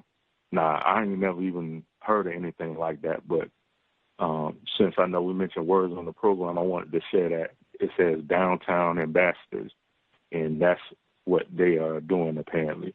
And that's all I have to share. Thanks for allowing me to speak. What is that? I'm a downtown ambassador. What, do you have a dental plan? Like, what? Downtown ambassador. See, now that's like Fuller when he said you go on the plantation. They don't call them slaves now. You are an associate on the Bodie plantation. Now get that plow moving. Downtown ambassador? And I shoo away the homeless people. Let's go back to the question. Do you have a dental plan? Like, real talk. Like, if I don't have a great dental plan, where I can go around cheesing all day long, and everybody get me on IG. Look at that. If you haven't hooked me up like that, do not call me no downtown ambassador. You just, slave, whatever you want to call, do boy, anything will work. Like, unless I got like a flat, like if that with a title like that, I should at minimum have a great benefit package. I mean, I should have a benefit package befitting the title of downtown ambassador. I mean,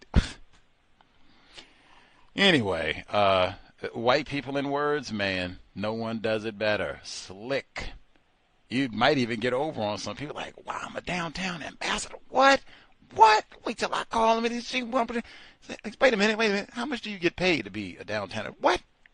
You get a dental plan? Come on.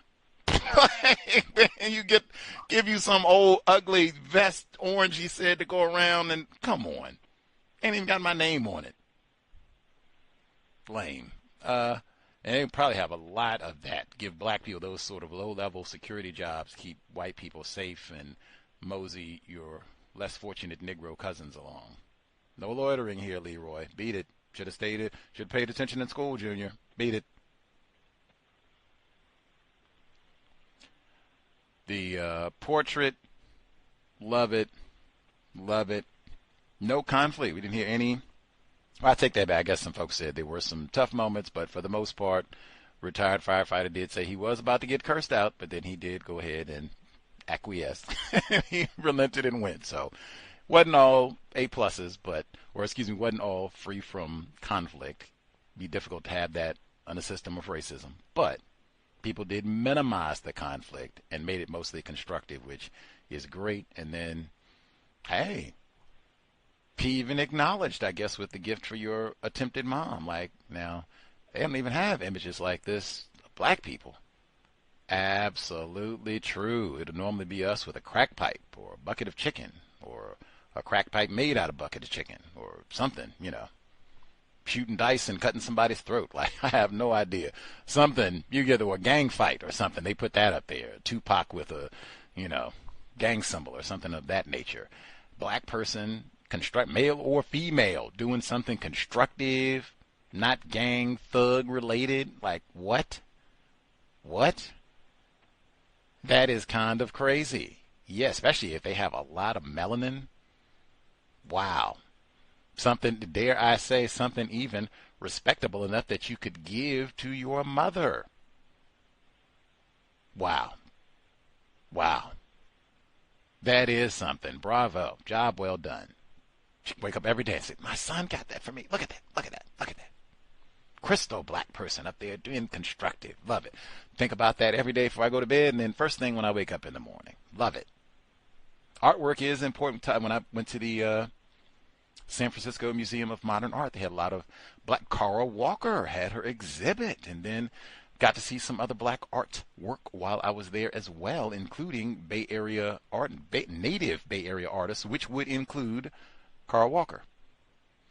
But that is very important. So you can see images of black people that are not the normal racist projections, and how racists want to see us and how racists want us to think of ourselves. Something better than that. Very important. Dr. Welsing did talk about that. She even talked about, as a piece of artwork, talking about slave rebellions. The Zong is not a slave rebellion. That is a tragedy where they dumped they ran out of water, so they started dumping black people overboard. Like, what the hell? They is white people. Anyway, reading more important than watching television. But Dr. Welsing talked about there's a portrait of a slave rebellion on a slave ship.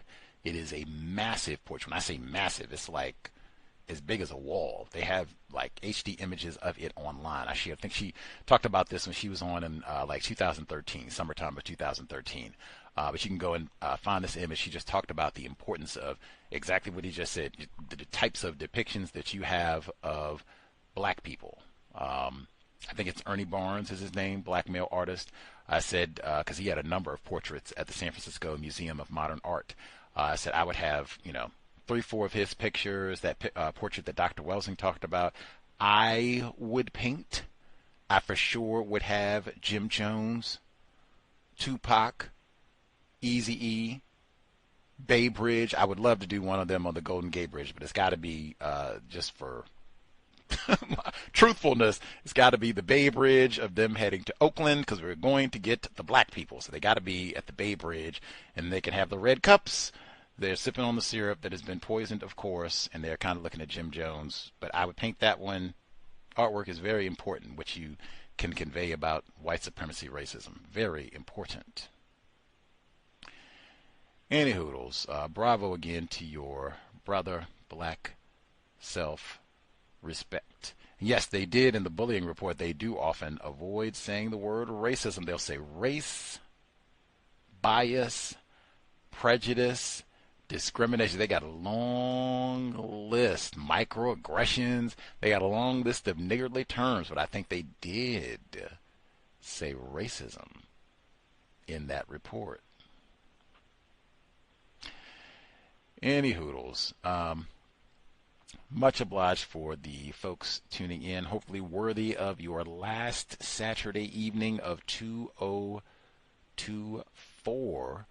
We'll be back at minimum for the book club. See if we might even be back before then for something New Year's Eve or New Year's Day. No folks are out partying and tear down the town and all the rest of it. Sobriety would be best. Oscar Grant, man. Oscar Grant. Sobriety would be best because he was trying to be responsible. He took the BART. And it still didn't work out. Gotta do some partying. Gotta hang out with your friends and all of that. Pick one spot and stay there. That way you can leave the next day refreshed, sober, hopefully safely, and go about your business. But you do not want to be out, when I say late, like after 10, sun goes down, now until like July 2nd, 3rd, you do not want to be out late, especially if you are a younger driver. We heard all the wonders of being a privileged black male, right, junior and all the rest this week. You do not want to be out during the so-called holiday season late at night riding around, especially not the normal. If you got music blaring and tinted windows, like, oh man, you are asking for all kinds of trouble. Oscar Grant, man.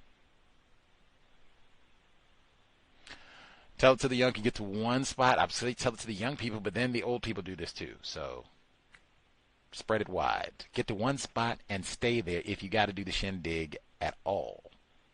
Code does say no partying, right? We will be back. Creator, we ask that you help us remain patient with other black people, victims of white supremacy. We heard a lot of that this evening, right? Not cursing and name-calling attempted black family members. Lots of patience on display. Whoopee. Gonna need lots more of that. Creator, we ask that you help us remain patient with ourselves. Remind us to demonstrate the highest levels of black self-respect at all times, in all places, each and every time we are in contact with another black person. It has been time. Replace white supremacy with justice immediately. No name-calling black people. No gossiping. No throwaway offspring to be houseless in the system of white supremacy. Cal signing out. Thanks all for tuning in. Nigga, you so brainwashed. I'm a victim, brother. No problem. You're a victim. I'm a victim of 400 years of conditioning. Shut up. The man has programmed my condition. Even my conditioning has been conditioned.